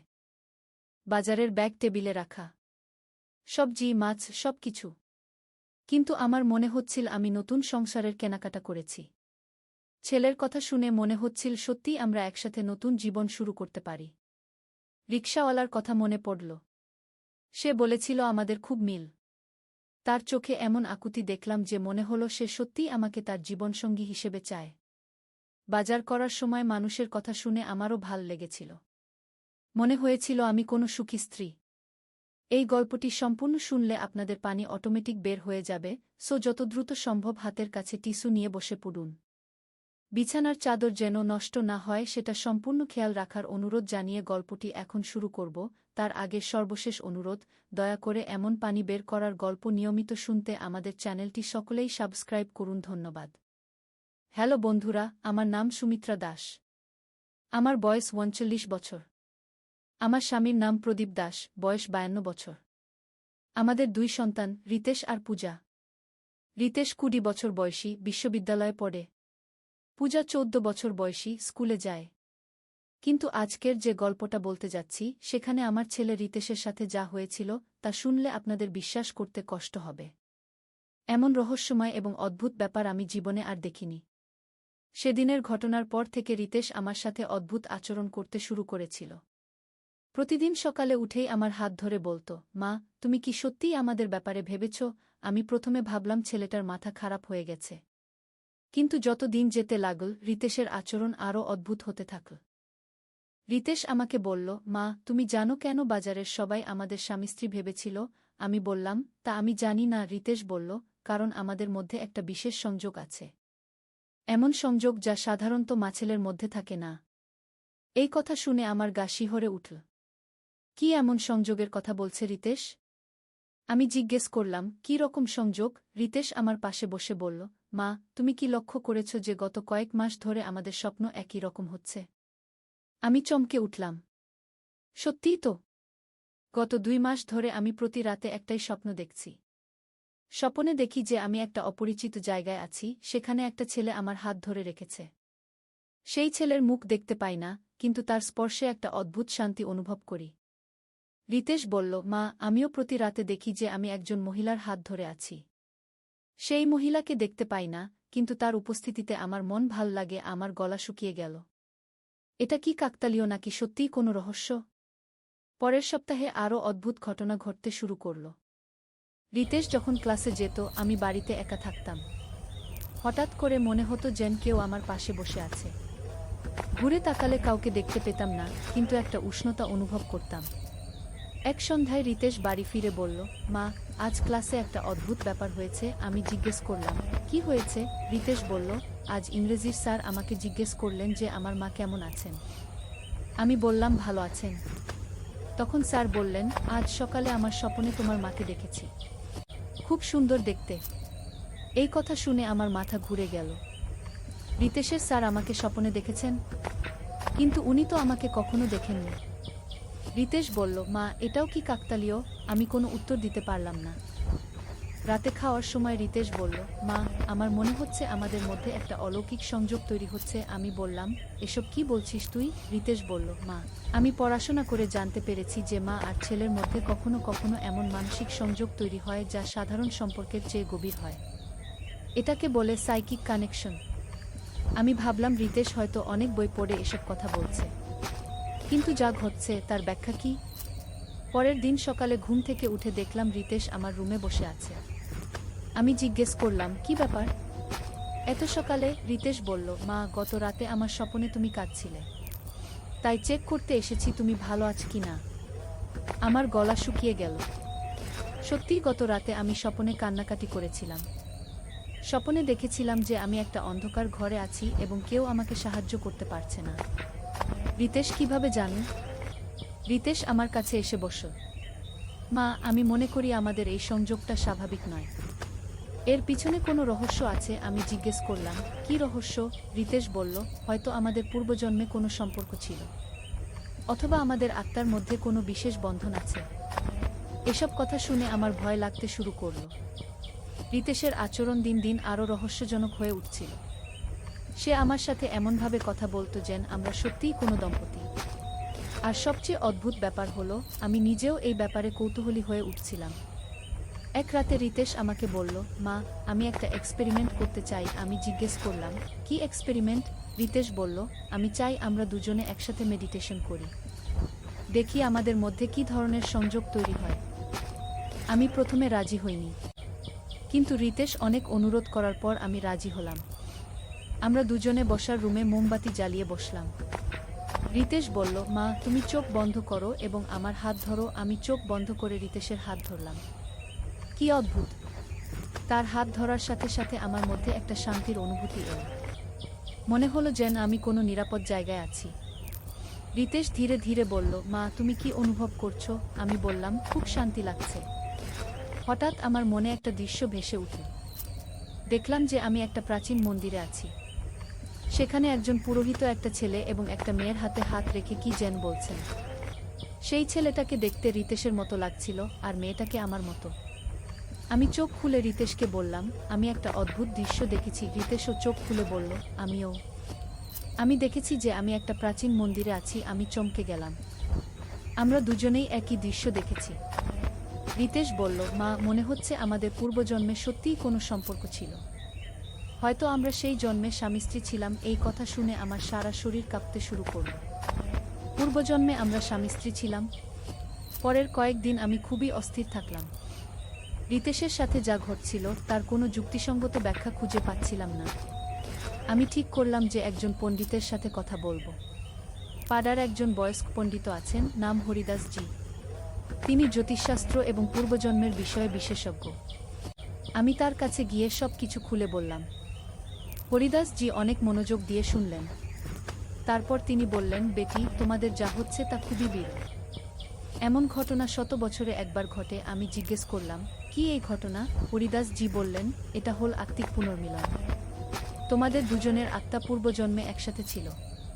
তিনি আরও বললেন, কিন্তু এখানে একটা সমস্যা আছে। এই জন্মে তোমরা মা ছেলে। তাই তোমাদের পূর্বজন্মের স্মৃতি এবং বর্তমান জন্মের সম্পর্কের মধ্যে দ্বন্দ্ব তৈরি হচ্ছে। আমি ভয়ে জিজ্ঞেস করলাম, এর সমাধান কি? হরিদাস জি বললেন, তোমাদের একটা বিশেষ পূজা করতে হবে। এই পূজার মাধ্যমে তোমাদের পূর্বজন্মের স্মৃতি মুছে যাবে এবং তোমরা স্বাভাবিক মাছেলের সম্পর্কে ফিরে যেতে পারবে। আমি বাড়ি এসে রিতেশকে সব বললাম। রিতেশ শুনে বলল, মা আমি কিন্তু এই স্মৃতি মুছে ফেলতে চাই না। এই অনুভূতিগুলো আমার খুব ভালো লাগে। আমি বললাম, কিন্তু এটা তো ঠিক না। আমরা মাছেলে। রিতেশ বলল, মা যদি আমরা পূর্বজন্মে স্বামী স্ত্রী ছিলাম তাহলে এই অনুভূতি স্বাভাবিক। আমি মনে করি আমাদের এই সংযোগকে মেনে নেওয়া উচিত। আমি বললাম, কিন্তু সমাজ কি বলবে? রিতেশ বলল, সমাজ তো জানতেও পারবে না। আমরা শুধু আমাদের অনুভূতিগুলো স্বীকার করব। কয়েকদিন আমি খুব দ্বিধায় ছিলাম। একদিকে আমার বিবেক বলছিল এটা ঠিক না, অন্যদিকে আমার হৃদয় বলছিল রিতেশের সাথে আমার যে সংযোগ তৈরি হয়েছে তা অস্বীকার করা যায় না। এমন সময় আরও একটা অদ্ভুত ঘটনা ঘটল। এক রাতে আমার স্বপ্নে একটা বৃদ্ধ মহিলা এসে বললেন, মেয়ে, তুমি যা ভাবছ তা ভুল। তোমার ছেলের সাথে তোমার কোনো পূর্বজন্মের সংযোগ নেই। আমি স্বপ্নে জিজ্ঞেস করলাম, তাহলে এসব কি হচ্ছে? বৃদ্ধা বললেন, তোমার ছেলে একটা তন্ত্রের প্রভাবে আছে। সকালে ঘুম থেকে উঠেই আমি রিতেশকে ডাকলাম। আমি বললাম, রিতেশ, তুই কি কোনো তন্ত্রমন্ত্র করেছিস? রিতেশ প্রথমে অস্বীকার করল, কিন্তু আমি চাপ দেওয়ার পর সে স্বীকার করল। রিতেশ বলল, মা আমি কলেজের একটা বন্ধুর কাছ থেকে একটা বই পেয়েছিলাম। সেই বইতে লেখা ছিল কিভাবে কারো মন নিয়ন্ত্রণ করা যায়। আমি সেখান থেকে কিছু মন্ত্র পড়েছি। আমি রাগে জিজ্ঞেস করলাম, কেন করেছিস এসব? রিতেশ বলল, মা আমি চেয়েছিলাম তুমি আমাকে অন্যভাবে দেখো। তুমি যেন আমাকে শুধু ছেলে হিসেবে না দেখে অন্য কিছু হিসেবে দেখো। সব রহস্যের সমাধান হয়ে গেল। রিতেশ তন্ত্রমন্ত্র করে আমার মনে বিভ্রম তৈরি করেছিল। আমি খুব রেগে গেলাম। আমি বললাম, তুই এত বড় ভুল করেছিস। তন্ত্রমন্ত্র খুবই বিপজ্জনক। এর পার্শ্বপ্রতিক্রিয়া কি হতে পারে তুই জানিস? রিতেশ কান্নাকাটি শুরু করে দিল। সে বলল, মা আমি জানতাম না এটা এত মারাত্মক হবে। আমি শুধু চেয়েছিলাম তোমার ভালোবাসা পেতে। আমি বললাম, তুই তো আমার ভালোবাসা সবসময় পেয়েছিস, কিন্তু মাছেলের ভালোবাসা তুই কেন এটাকে অন্য রূপ দিতে চেয়েছিস? আমি হরিদাস জির কাছে গিয়ে সব বললাম। তিনি বললেন, এটা খুবই গুরুতর ব্যাপার। তন্ত্রের প্রভাব সম্পূর্ণ নষ্ট করতে হবে। তিনি একটা বিশেষ পূজার ব্যবস্থা করলেন। সেই পূজার পর আমার মন পরিষ্কার হয়ে গেল। আমি বুঝতে পারলাম যে গত কয়েক সপ্তাহ ধরে আমি তন্ত্রের প্রভাবে ছিলাম। রিতেশের প্রতি আমার যে অদ্ভুত অনুভূতিগুলো তৈরি হয়েছিল সেগুলো সব কৃত্রিম ছিল। কিন্তু গল্প এখানেই শেষ নয়। হরিদাস জি আমাকে সতর্ক করে দিয়েছিলেন যে তন্ত্রের এই ধরনের অপব্যবহারের ফল ভয়াবহ হতে পারে। তিনি বলেছিলেন, বেটি, তোমার ছেলে যে তন্ত্র ব্যবহার করেছে সেটা খুবই শক্তিশালী। এর প্রভাব সম্পূর্ণ নষ্ট না হলে ভবিষ্যতে বড় বিপদ হতে পারে। পূজার পর রিতেশ খুবই অসুস্থ হয়ে পড়ল। তার জ্বর আসতে লাগল, মাথা ব্যথা করতে লাগল। ডাক্তার দেখালাম, কিন্তু কোনো উপকার হলো না। হরিদাস জি বললেন, এটা তন্ত্রের পার্শ্ব প্রতিক্রিয়া। ছেলেটা যে শক্তির সাথে খেলা করেছে, সেই শক্তি এখন তাকে শাস্তি দিচ্ছে। দিন রাত রিতেশের সেবা করতে লাগলাম। সে প্রায় অজ্ঞান হয়ে যেত। অজ্ঞান অবস্থায় সে অদ্ভুত সব কথা বলতো। কখনো বলতো, মা, আমি দেখতে পাচ্ছি একটা কালো ছায়া আমার পিছু নিচ্ছে। কখনো বলতো, আমার চারদিকে আগুন জ্বলছে। এক রাতে রিতেশ হঠাৎ জেগে উঠে চিৎকার করতে শুরু করল। সে বলতে লাগল, মা, ওই দেখো, ওই কোণায় একটা ভয়ঙ্কর মূর্তি দাঁড়িয়ে আছে। সে আমাকে তার সাথে নিয়ে যেতে চায়। আমি দেখলাম কোনো কিছুই নেই, কিন্তু রিতেশের চোখে আতঙ্ক। আমি দৌড়ে হরিদাস জির কাছে গেলাম। তিনি এসে রিতেশকে দেখে বললেন, পরিস্থিতি খুবই গুরুতর। ছেলেটা যে তন্ত্রটা করেছিল, সেটা এমন একটা শক্তিকে জাগিয়ে তুলেছে যা এখন তাকে ক্ষতি করতে চায়। হরিদাস জি রিতেশের রুমে একটা বিশেষ যন্ত্র তৈরি করলেন। তিনি সারা রাত মন্ত্র পড়লেন। সকাল হওয়ার সাথে সাথে রিতেশের অবস্থা কিছুটা ভালো হলো। হরিদাস জি বললেন, আপাতত বিপদ কেটেছে, কিন্তু ছেলেটাকে খুবই সাবধানে রাখতে হবে। পরবর্তী 21 দিন কোনো ভুল করা চলবে না।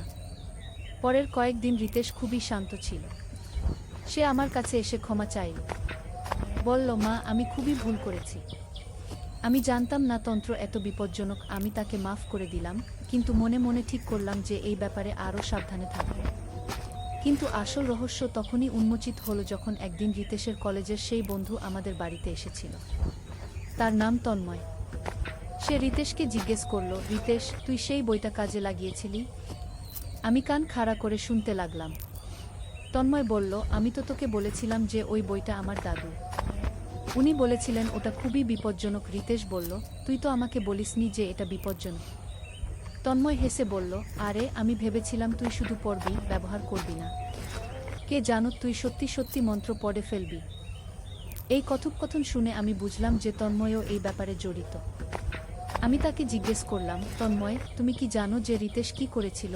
তন্ময় প্রথমে চুপ থাকল, কিন্তু পরে স্বীকার করল। তন্ময় বলল, আন্টি, রিতেশ আমাকে বলেছিল যে সে আপনার প্রতি অন্যরকম অনুভূতি রাখে। আমি তাকে বুঝিয়েছিলাম যে এটা স্বাভাবিক নয়, কিন্তু সে শুনল না।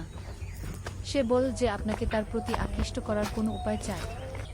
তন্ময় আরও বলল, আমি তাকে মানসিক ডাক্তারের কাছে যেতে বলেছিলাম, কিন্তু সে রাজি হয়নি।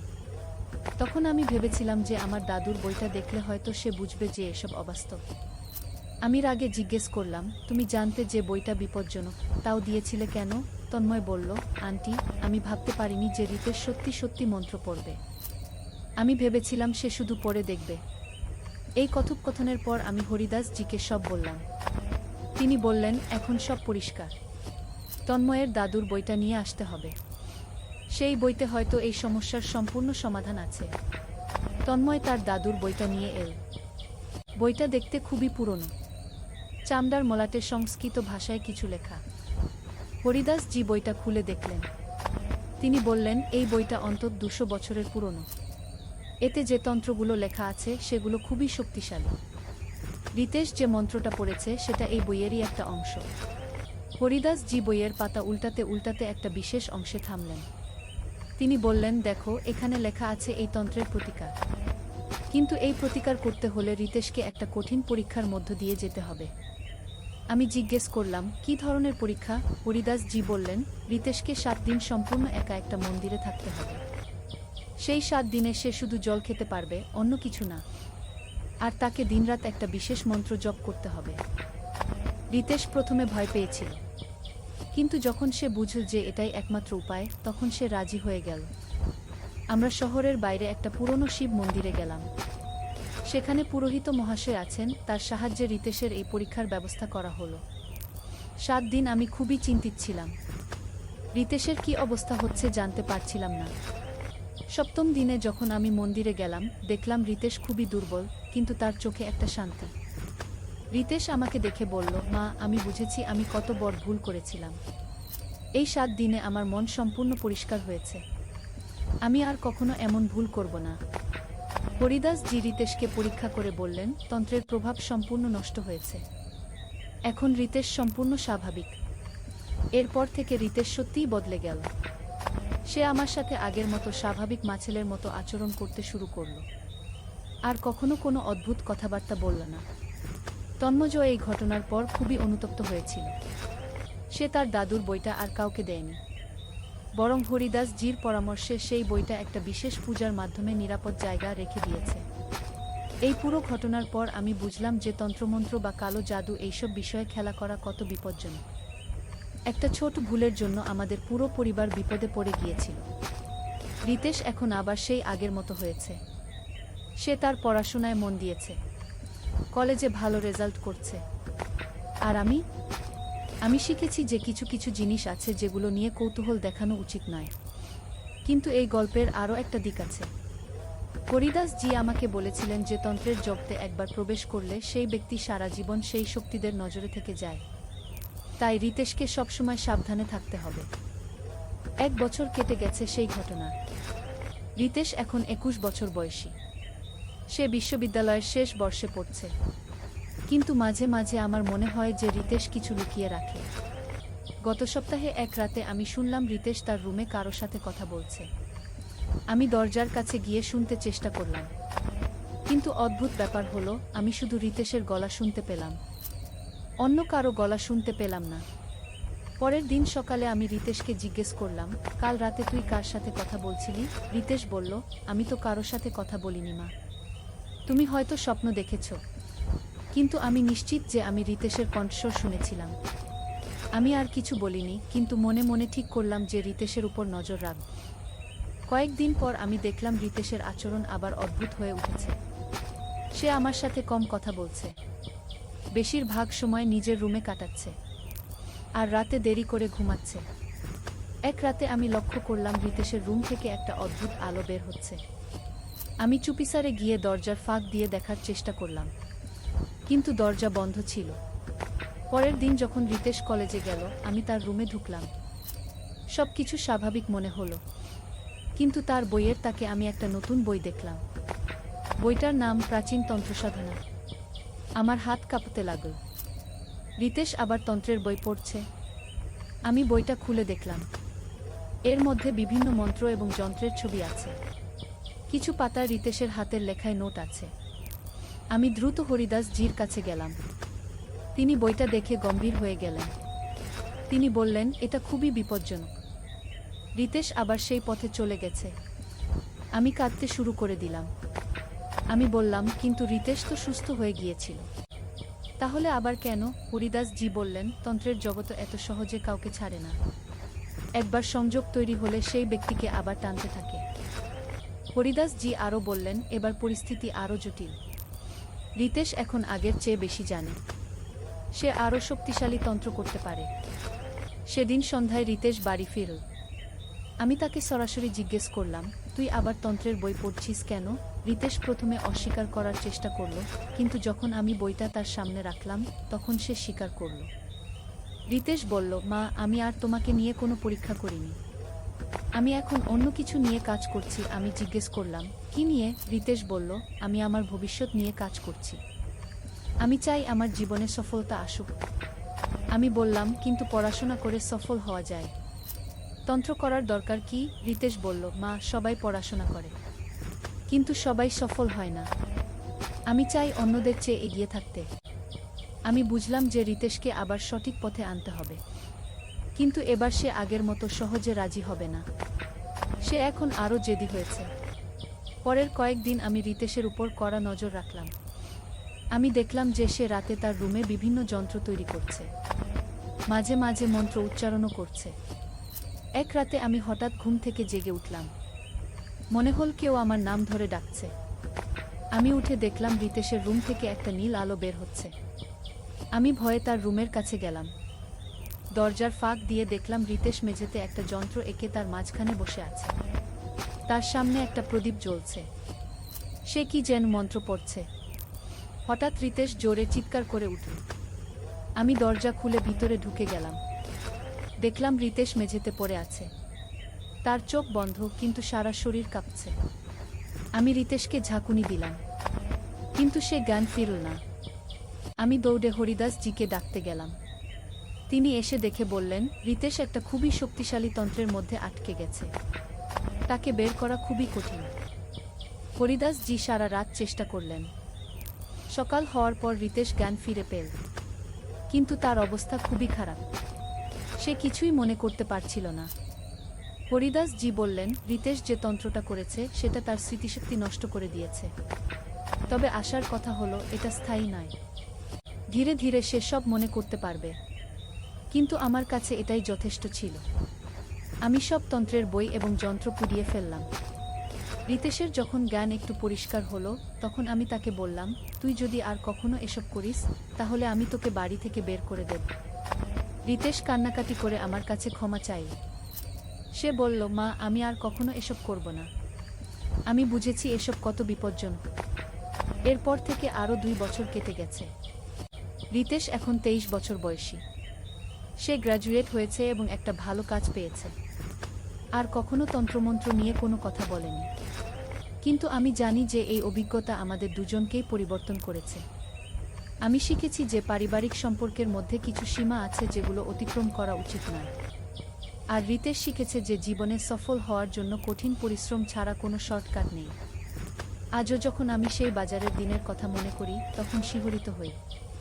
একটা ছোট ভুল সিদ্ধান্ত কিভাবে আমাদের পুরো জীবন এলোমেলো করে দিতে পারত। সৌভাগ্যক্রমে আমরা সময়মতো সঠিক পথ খুঁজে পেয়েছিলাম। এই গল্পটা বলার উদ্দেশ্য হলো যে জীবনে কিছু কিছু বিষয় আছে যেগুলো নিয়ে অযথা পড়ি। সত্যের তলোয়ার, একটি ইসলামিক যুদ্ধের গল্প। প্রথম অধ্যায়, আহ্বান। আরবের মরুভূমিতে যখন সূর্য পশ্চিমে ঢলে পড়ে তখন মদিনার মসজিদে নববীতে এক বিশেষ সমাবেশ বসে। রাসূলুল্লাহ এর সাহাবীরা জমায়েত হয়েছেন গুরুত্বপূর্ণ এক সংবাদ শোনার জন্য। খালিদ ইবনে ওয়ালিদ তখন সবেমাত্র ইসলাম গ্রহণ করেছেন। একসময় যিনি ছিলেন ইসলামের বিরুদ্ধে যুদ্ধকারী, আজ তিনি বসে আছেন মুসলমানদের সাথে। তার হৃদয়ে নতুন এক জ্যোতি জ্বলছে, ইসলামের আলো। হে সাহাবীগণ, রাসূল বললেন, শাম দেশে আমাদের ভাইয়েরা বিপদে। বাইজান্টাইন সাম্রাজ্য মুসলমানদের উপর অত্যাচার করছে। আমাদের সাহায্যের প্রয়োজন তাদের। আবু বকর দাঁড়িয়ে বললেন, ইয়া রাসূলাল্লাহ, আমরা প্রস্তুত। আল্লাহর রাস্তায় জিহাদের জন্য আমাদের জান ও মাল উৎসর্গ করতে। খালিদ ইবনে ওয়ালিদের মন তখন উত্তেজনায় ভরে ওঠে। তিনি ছিলেন একজন দক্ষ যোদ্ধা, কিন্তু এবার তিনি লড়বেন ভিন্ন উদ্দেশ্যে, আল্লাহর সন্তুষ্টির জন্য, মানুষের কল্যাণের জন্য। সেদিন রাতে খালিদ নামাজ শেষে দীর্ঘক্ষণ দোয়া করলেন। হে আল্লাহ, আপনি আমাকে হিদায়াত দান করেছেন। এখন আমাকে শক্তি দিন যাতে আপনার দিনের সেবা করতে পারি। আমার অতীতের সব পাপ ক্ষমা করুন। দ্বিতীয় অধ্যায়, প্রস্তুতি। পরের দিন মুসলিম বাহিনীর প্রস্তুতি শুরু হলো। আবু উবায়দা ইবনুল জাররাহ কে প্রধান সেনাপতি নিযুক্ত করা হলো। সাথে ছিলেন ইকরিমা ইবনে আবু জাহল সুরাহবিল ইবনে হাসানা আমর ইবনুল আস এবং ইয়াজিদ ইবনে আবু সুফিয়ান খালিদ ইবনে ওয়ালিদকে ইরাক থেকে শাম অভিমুখে যাত্রার নির্দেশ দেওয়া হলো। তিনি তার বাহিনী নিয়ে একটি কঠিন পথ বেছে নিলেন, সিরীয় মরুভূমির মধ্য দিয়ে। কেন এই কঠিন পথ? তার এক সহযোদ্ধা জিজ্ঞেস করল। কারণ, খালিদ বললেন, শত্রুরা কখনো ভাববে না যে আমরা এই অসম্ভব পথ দিয়ে আসব। আল্লাহর উপর তাওয়াক্কুল করে এগিয়ে চলি। মরুভূমির পথ ছিল ভয়ঙ্কর। পানির অভাব, প্রচণ্ড গরম এবং বালুর ঝড়। কিন্তু মুসলিম বাহিনী ছিল দৃঢ়প্রতিজ্ঞ। তারা জানত এই জিহাদ শুধু ভূমি জয়ের জন্য নয়, এটা সত্য ও ন্যায়ের জন্য। একদিন রাতে খালিদ তার সৈনিকদের সামনে ভাষণ দিলেন, হে মুজাহিদগণ, আমরা লড়ছি আল্লাহর রাস্তায়। আমাদের উদ্দেশ্য লুট বা হত্যা নয়। আমরা চাই মানুষের মুক্তি, ন্যায় বিচার প্রতিষ্ঠা। যারা শান্তি চায় তাদের সাথে শান্তি, যারা যুদ্ধ চায় তাদের সাথে যুদ্ধ। তৃতীয় অধ্যায়, প্রথম সংঘর্ষ। শামের প্রান্তে পৌঁছে খালিদের বাহিনী প্রথম বাইজান্টাইন ফাঁড়ির সম্মুখীন হল। এই ফাঁড়িটি ছিল কাজাক নামক স্থানে। বাইজান্টাইন সৈনিকরা ছিল ভারী অস্ত্রশস্ত্রে সজ্জিত, কিন্তু মুসলিমদের ছিল ঈমানের শক্তি। খালিদ তার অশ্বারোহী বাহিনী নিয়ে পার্শ্ব দিক দিয়ে আক্রমণের পরিকল্পনা করলেন। বিসমিল্লাহ, তিনি বললেন এবং ঘোড়া ছুটালেন। যুদ্ধ শুরু হলো ফজরের নামাজের পর। মুসলিম সৈনিকরা লা ইলাহা ইল্লাল্লাহু মুহাম্মাদুর রাসূলুল্লাহ কি বলে আক্রমণ করল। তাদের সাহস আর একনিষ্ঠতা দেখে বাইজান্টাইন সৈনিকরা অবাক হয়ে গেল। কিন্তু যুদ্ধের মধ্যেও মুসলিমরা ইসলামের নীতি মেনে চলল। কোনো নিরস্ত্র ব্যক্তিকে হত্যা নয়, কোনো মহিলা বা শিশুর ক্ষতি নয়, কোনো ধর্মীয় প্রতিষ্ঠান ধ্বংস নয়। যুদ্ধ শেষে খালিদ বন্দী সৈনিকদের কাছে গিয়ে বললেন, তোমাদের কোনো ক্ষতি হবে না। তোমরা চাইলে ইসলাম গ্রহণ কর, না হলে জিজিয়া দিয়ে শান্তিতে থাক। আমরা জোর করি না গি। এক বাইজান্টাইন সেনাপতি জিজ্ঞেস করল, তোমরা কেমন মানুষ? তোমাদের ধর্ম কি শেখায়? খালিদ মৃদু হেসে বললেন, আমাদের ধর্ম শেখায় দয়া, ন্যায়বিচার এবং মানুষের কল্যাণ। আমরা এসেছি তোমাদের অত্যাচার থেকে মুক্তি দিতে, তোমাদের ক্ষতি করতে নয় গি। চতুর্থ অধ্যায়, দামেস্কের পথে। কাজাকের বিজয়ের পর খালিদের বাহিনী দামেস্কের দিকে এগিয়ে চলল। পথে তারা অন্যান্য মুসলিম বাহিনীর সাথে মিলিত হল। আবু উবায়দা এর নেতৃত্বে এক শক্তিশালী মুসলিম সেনাবাহিনী গঠিত হল। দামেস্ক তখন একটি গুরুত্বপূর্ণ বাণিজ্যিক নগর। সেখানে বাস করত বিভিন্ন ধর্মের মানুষ, খ্রিস্টান, ইহুদি এবং অন্যান্য। বাইজান্টাইন শাসকরা স্থানীয় জনগণের উপর কঠোর শাসন চালাত এবং ভারী কর আদায় করত। যুদ্ধের আগে আবু উবায়দা একটি চিঠি পাঠালেন দামেস্কের গভর্নরের কাছে, আমরা তোমাদের ক্ষতি চাই না। ইসলাম গ্রহণ কর অথবা জিজিয়া দিয়ে শান্তিতে থাক। যুদ্ধ কর যদি তোমরা চাও। সিদ্ধান্ত তোমাদের গু। গভর্নর চিঠির জবাব দিল তলোয়ার দিয়ে। দামেস্কের চারপাশে প্রতিরক্ষা ব্যূহ তৈরি করা হল। পঞ্চম অধ্যায়, দামেস্কের অবরোধ। দামেস্ক অবরোধ শুরু হল। এটি ছিল একটি দীর্ঘমেয়াদী কৌশল। মুসলিম বাহিনী শহরটিকে ঘিরে রাখল, কিন্তু তারা কোনো নিরীহ মানুষের ক্ষতি করল না। অবরোধের সময় একটি অসাধারণ ঘটনা ঘটল। শহরের ভেতর খাদ্যাভাব দেখা দিলে আবু উবায়দা আদেশ দিলেন যাতে মহিলা, শিশু এবং বৃদ্ধদের জন্য খাবার পাঠানো হয়। কিন্তু এরা তো আমাদের শত্রু, একজন সৈনিক বলল। না, আবু উবায়দা জবাব দিলেন, এরা আমাদের ভবিষ্যৎ ভাই বোন। ইসলাম আমাদের শেখায় মানুষের সেবা করতে, তাদের কষ্ট লাঘব করতে। এই দয়ার কাজ দেখে শহরের অনেক অধিবাসীর মন পরিবর্তন হতে লাগল। তারা বুঝতে পারল যে এই মুসলিমরা সত্যিকারের ভিন্ন। অবরোধের এক মাস পর শহরের একদল খ্রিস্টান নেতা গোপনে মুসলিম শিবিরে এসে বলল, আমরা তোমাদের সাথে সন্ধি করতে চাই। তোমরা যা বলছো তা কি সত্য? তোমরা কি সত্যিই আমাদের ধর্মের স্বাধীনতা দেবে? আবু উবায়দা তাদের আশ্বস্ত করলেন, আল্লাহর কসম, আমরা তোমাদের উপাসনালয় ধ্বংস করব না, তোমাদের ধর্ম পালনে বাধা দেব না। শুধু ন্যায্য কর দাও এবং শান্তিতে থাকবে। ষষ্ঠ অধ্যায়, রাতের আক্রমণ। কিন্তু বাইজান্টাইন গভর্নর ছিলেন অন্ধ। তিনি শান্তি চাইতেন না। একদিন রাতে তিনি গোপনে মুসলিম শিবিরে আক্রমণের পরিকল্পনা করলেন। খালিদ ইবনে ওয়ালিদ তার গুপ্তচরদের মাধ্যমে এই সংবাদ পেলেন। তিনি আবু উবায়দার কাছে গিয়ে বললেন, আমির, আজ রাতে তারা আমাদের উপর অতর্কিত আক্রমণ করবে। আমাদের প্রস্তুত থাকতে হবে কি? তাহলে আমরাও পাল্টা আক্রমণ করি, একজন সাহাবী বললেন। না, আবু উবায়দা বললেন, আমরা প্রতিরক্ষায় থাকব। আমরা প্রথম আক্রমণ করি না, তবে নিজেদের রক্ষার অধিকার আছে কি? রাত গভীর হলে বাইজান্টাইন সৈনিকরা আক্রমণ করল। কিন্তু মুসলিমরা ছিলেন প্রস্তুত। তাহাজ্জুদের নামাজ পড়ে তারা জাগ্রত ছিলেন। আল্লাহু আকবার! মুসলিম সৈনিকদের তাকবীরের আওয়াজে রাতের নিস্তব্ধতা ভেঙে গেল। যুদ্ধ ছিল তীব্র কিন্তু দীর্ঘস্থায়ী নয়। মুসলিমদের সুসংগঠিত প্রতিরক্ষা এবং খালিদের কৌশলগত দক্ষতার কাছে বাইজান্টাইন আক্রমণ ব্যর্থ হল। প্রভাত হলে দেখা গেল অনেক বাইজান্টাইন সৈনিক আহত। মুসলিমরা তাৎক্ষণিক তাদের চিকিৎসার ব্যবস্থা করল। কেন তোমরা আমাদের সেবা করছো? এক আহত সৈনিক জিজ্ঞেস করল। কারণ তুমি একজন মানুষ, একজন মুসলিম চিকিৎসক বলল, আমাদের ধর্ম বলে সকল মানুষের সেবা করব। সপ্তম অধ্যায়, সন্ধির প্রস্তাব। রাতের যুদ্ধের পর দামেস্কের অনেক সৈনিক এবং নাগরিক মুসলিমদের চরিত্র দেখে মুগ্ধ হল। তারা দেখল যে এই যোদ্ধারা শুধু যুদ্ধ করেন না, তারা দয়া ও ন্যায়বিচার প্রতিষ্ঠা করেন। দামেস্কের একদল প্রধান নাগরিক গভর্নরের কাছে গিয়ে বলল, আমাদের আর যুদ্ধ চালিয়ে যাওয়া উচিত নয়। এই মুসলিমরা আমাদের ক্ষতি করতে চায় না, তারা আমাদের ন্যায্য শাসন দিতে চায়। গভর্নর রেগে গিয়ে বলল, তোমরা কি বিশ্বাসঘাতক হতে চাও? কনস্ট্যান্টিনোপলের সম্রাট আমাদের যুদ্ধের আদেশ দিয়েছেন। কিন্তু জনগণ আর যুদ্ধ চায় না, তারা বলল। এদিকে আবু উবায়দা তার সাহাবীদের সাথে পরামর্শ করলেন, আমাদের আরেকবার সন্ধির প্রস্তাব পাঠানো উচিত। হয়তো তারা এবার রাজি হবে। খালিদ বললেন, আমির, আমি মনে করি আমাদের আরও চাপ বাড়ানো উচিত।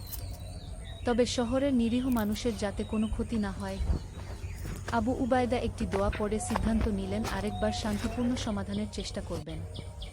অষ্টম অধ্যায়, চূড়ান্ত সিদ্ধান্ত। পরের দিন আবু উবায়দা আরেকটি চিঠি পাঠালেন। হে দামেস্কবাসী, আমরা তোমাদের সাথে শান্তি চাই।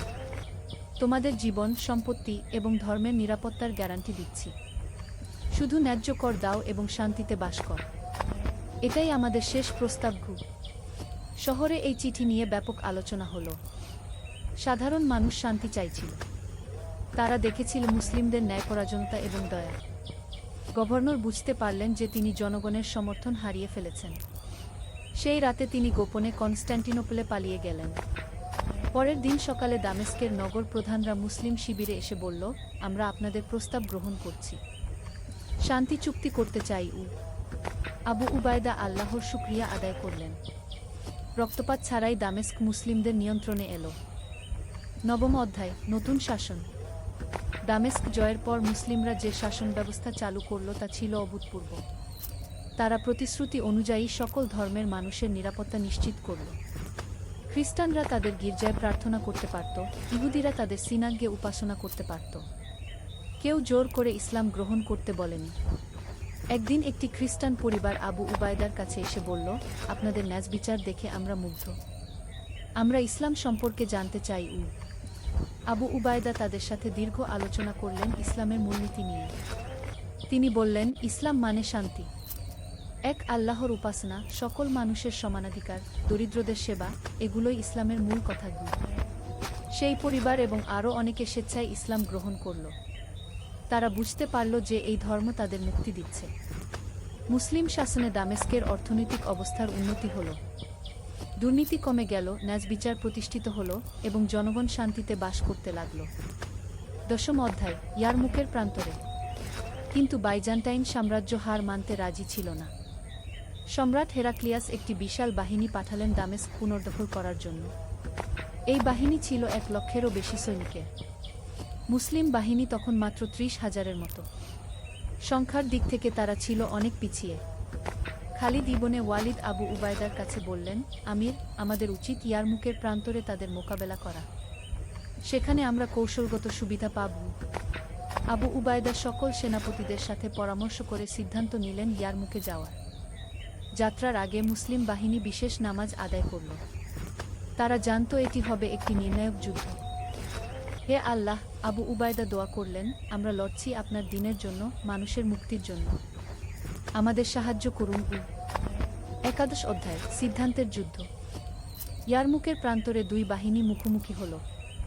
একদিকে বাইজান্টাইনদের বিশাল বাহিনী, অন্যদিকে মুসলিমদের ছোট কিন্তু দৃঢ়প্রতিজ্ঞ সৈন্যদল। যুদ্ধ শুরুর আগে আবু উবায়দা তার সৈনিকদের সামনে ভাষণ দিলেন, হে মুজাহিদগণ, আমরা সংখ্যায় কম কিন্তু আমাদের সাথে আছে আল্লাহর সাহায্য। আমরা লড়ছি সত্যের জন্য। জান্নাত আমাদের অপেক্ষা করছে। খালিদ ইবনে ওয়ালিদ তার বিখ্যাত চাঁদ কৌশল প্রয়োগ করার পরিকল্পনা করলেন। তিনি একদল অশ্বারোহী সৈনিক নিয়ে শত্রুদের পিছন দিক থেকে আক্রমণের প্রস্তুতি নিলেন। যুদ্ধ শুরু হলো ফজরের পর। আল্লাহু আকবার, এই গগনবিদারী আওয়াজে ইয়ারমুকের প্রান্তর কেঁপে উঠল। প্রথম দিকে বাইজান্টাইনরা তাদের সংখ্যাধিক্যের সুবিধা নিয়ে এগিয়ে এলো। কিন্তু মুসলিমরা ছিল অটল। তারা জানত এই যুদ্ধ শুধু একটি ভূখণ্ডের জন্য নয়, এটা সত্য ও মিথ্যার মধ্যে, ন্যায় ও অন্যায়ের মধ্যে। দুপুরের দিকে খালিদ তার গোপন পরিকল্পনা বাস্তবায়ন করলেন। তিনি তার অশ্বারোহী বাহিনী নিয়ে বাইজান্টাইনদের পেছন দিক দিয়ে আক্রমণ করলেন। এই অতর্কিত আক্রমণে শত্রুবাহিনী বিশৃঙ্খল হয়ে পড়ল। সাইফুল্লাহ, আল্লাহর তলোয়ার! মুসলিম সৈনিকরা খালিদের নাম ধরে চিৎকার করতে লাগল। দ্বাদশ অধ্যায়, বিজয়ের মুহূর্ত। ইয়ারমুকের যুদ্ধ 3 দিন স্থায়ী হল। তৃতীয় দিন সন্ধ্যার দিকে বাইজান্টাইন বাহিনী পরাজয় স্বীকার করে পিছু হটল। এই বিজয় ছিল ইসলামের ইতিহাসে এক মাইলফলক।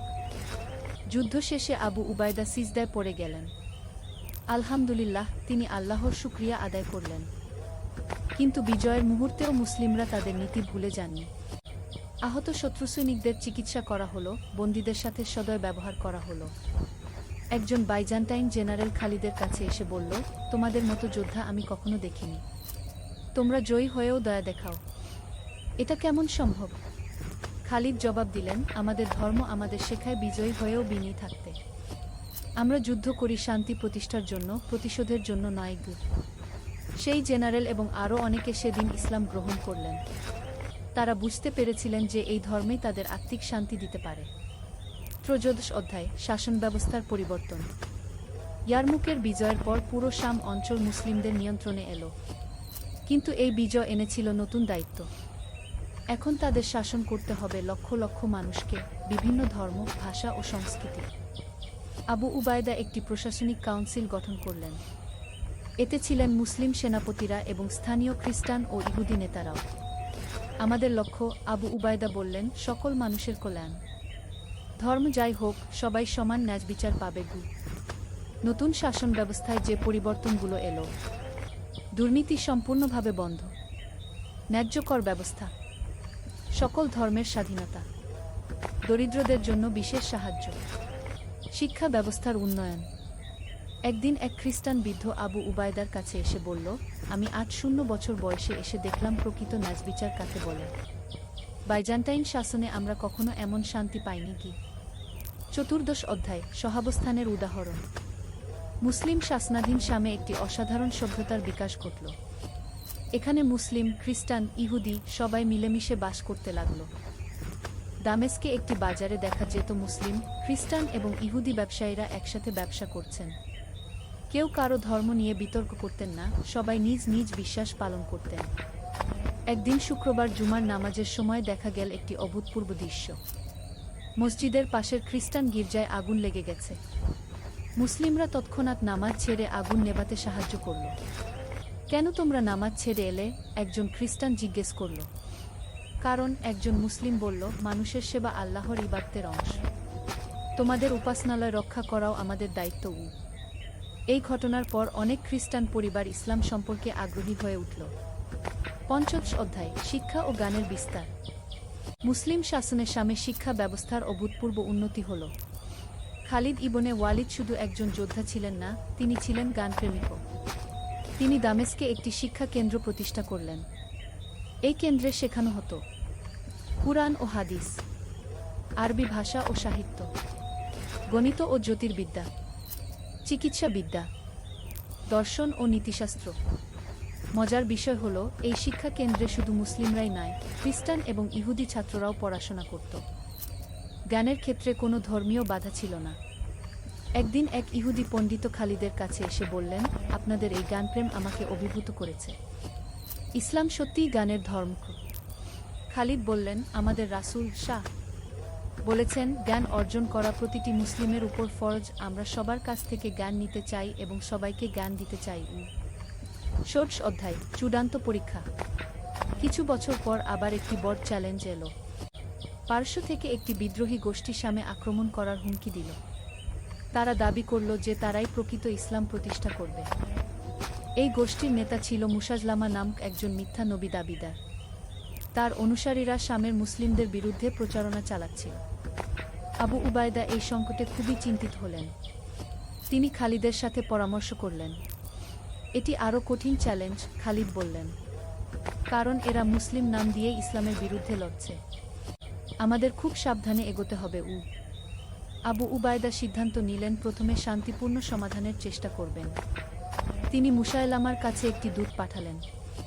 দূত ফিরে এসে জানালো যে মুসায়লামা কোনো সমঝোতায় রাজি নয়। সে নিজেকে নবী দাবি করে চলেছে। সপ্তদশ অধ্যায়, বিভ্রান্তির বিরুদ্ধে। মুসায়লামার বিরুদ্ধে অভিযানের আগে আবু উবায়দা তার বাহিনীকে বিশেষ প্রশিক্ষণ দিলেন। এটি শুধু শারীরিক যুদ্ধ নয়, ছিল মতাদর্শিক যুদ্ধ। মনে রেখো, আবু উবায়দা বললেন, আমরা মুসায়লামার সাথে যুদ্ধ করছি, তার অনুসারীদের সাথে নয়। তারাও আমাদের মুসলিম ভাই, শুধু বিভ্রান্ত হয়ে গেছে কি।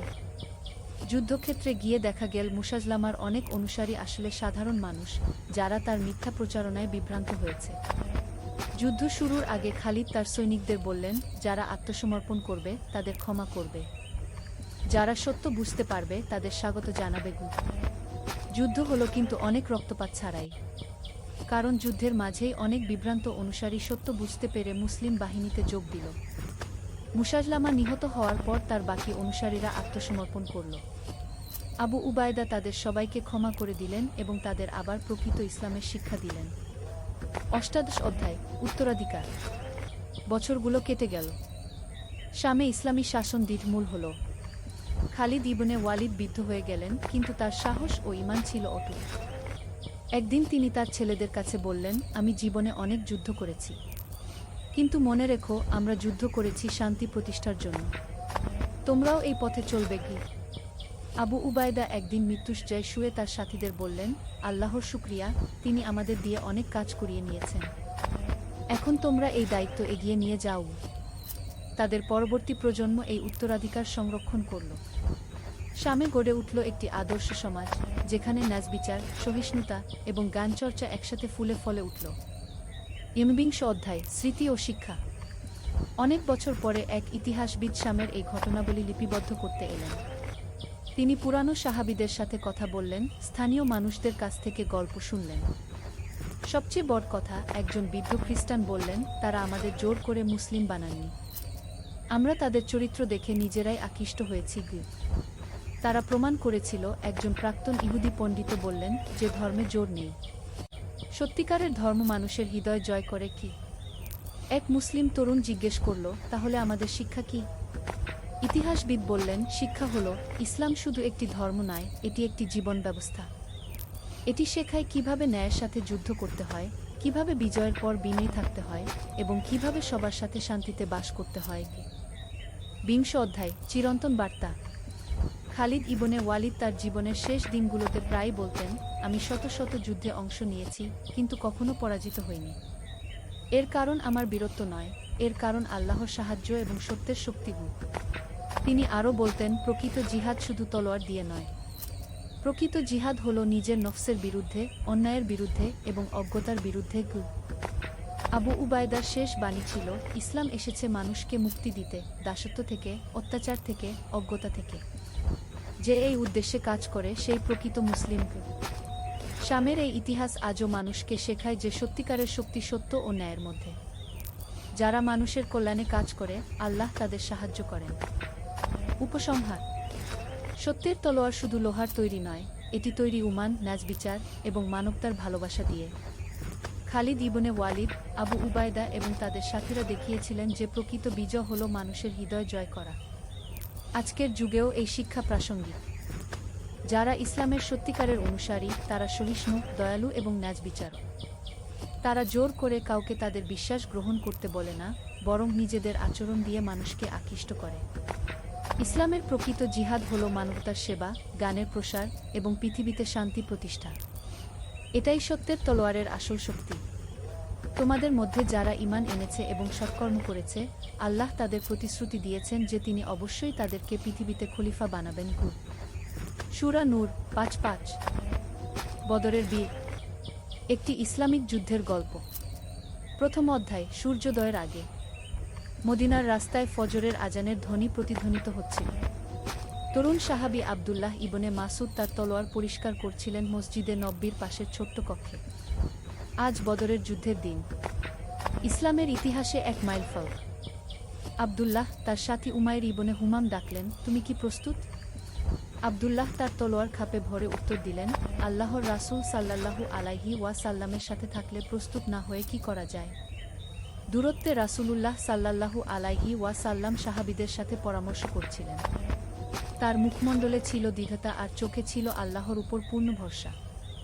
আমার প্রিয় সাহাবীগণ, রাসূলুল্লাহ সাল্লাল্লাহু আলাইহি ওয়াসাল্লাম বললেন, আজ আমাদের সামনে পরীক্ষা। মক্কার কাফিররা আমাদের ধ্বংস করতে এসেছে, কিন্তু আল্লাহ সুবহানাহু ওয়া তাআলা আমাদের সাথে আছেন। আবু বকর রাদিয়াল্লাহু আনহু এগিয়ে এসে বললেন, ইয়া রাসূলুল্লাহ, আমরা আপনার সাথে আছি। জীবন মৃত্যু সবকিছুর মধ্যে।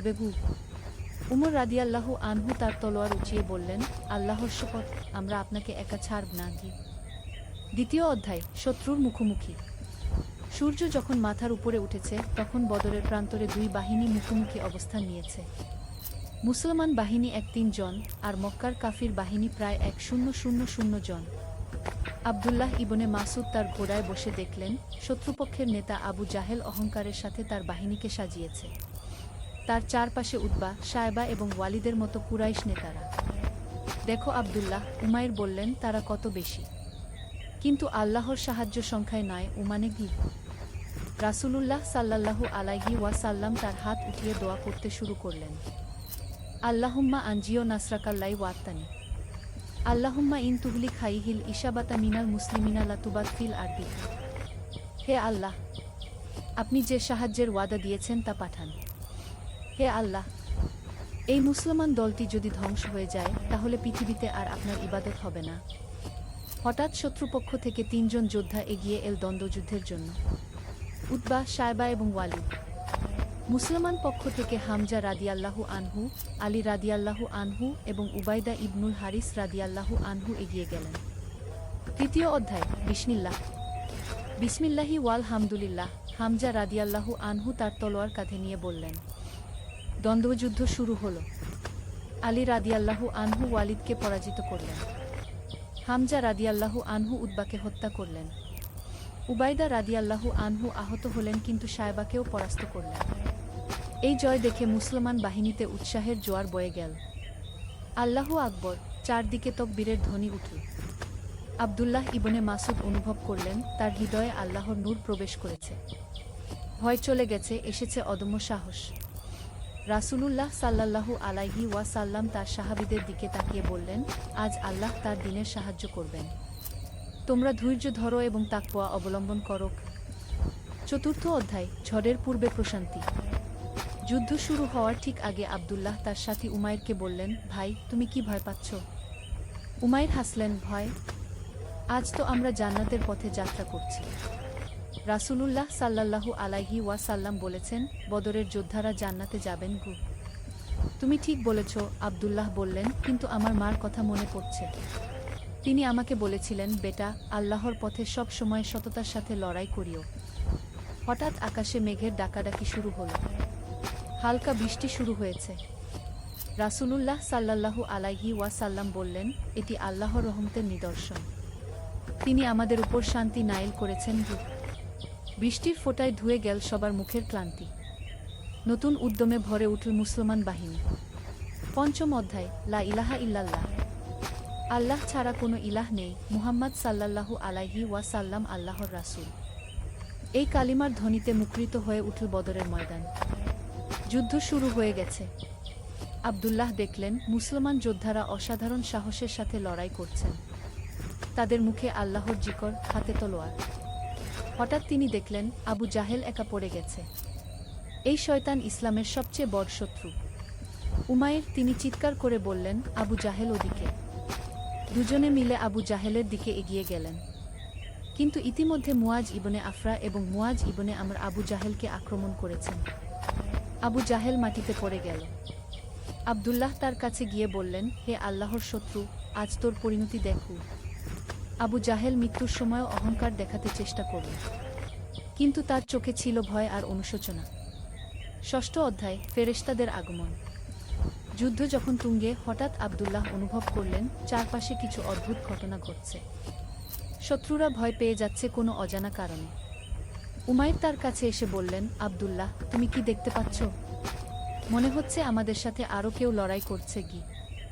রাসূলুল্লাহ সাল্লাল্লাহু আলাইহি ওয়াসাল্লাম পরে তাদের বলেছিলেন, আল্লাহ তাআলা সেদিন হাজার ফেরেশতা পাঠিয়েছিলেন মুসলমানদের সাহায্যের জন্য।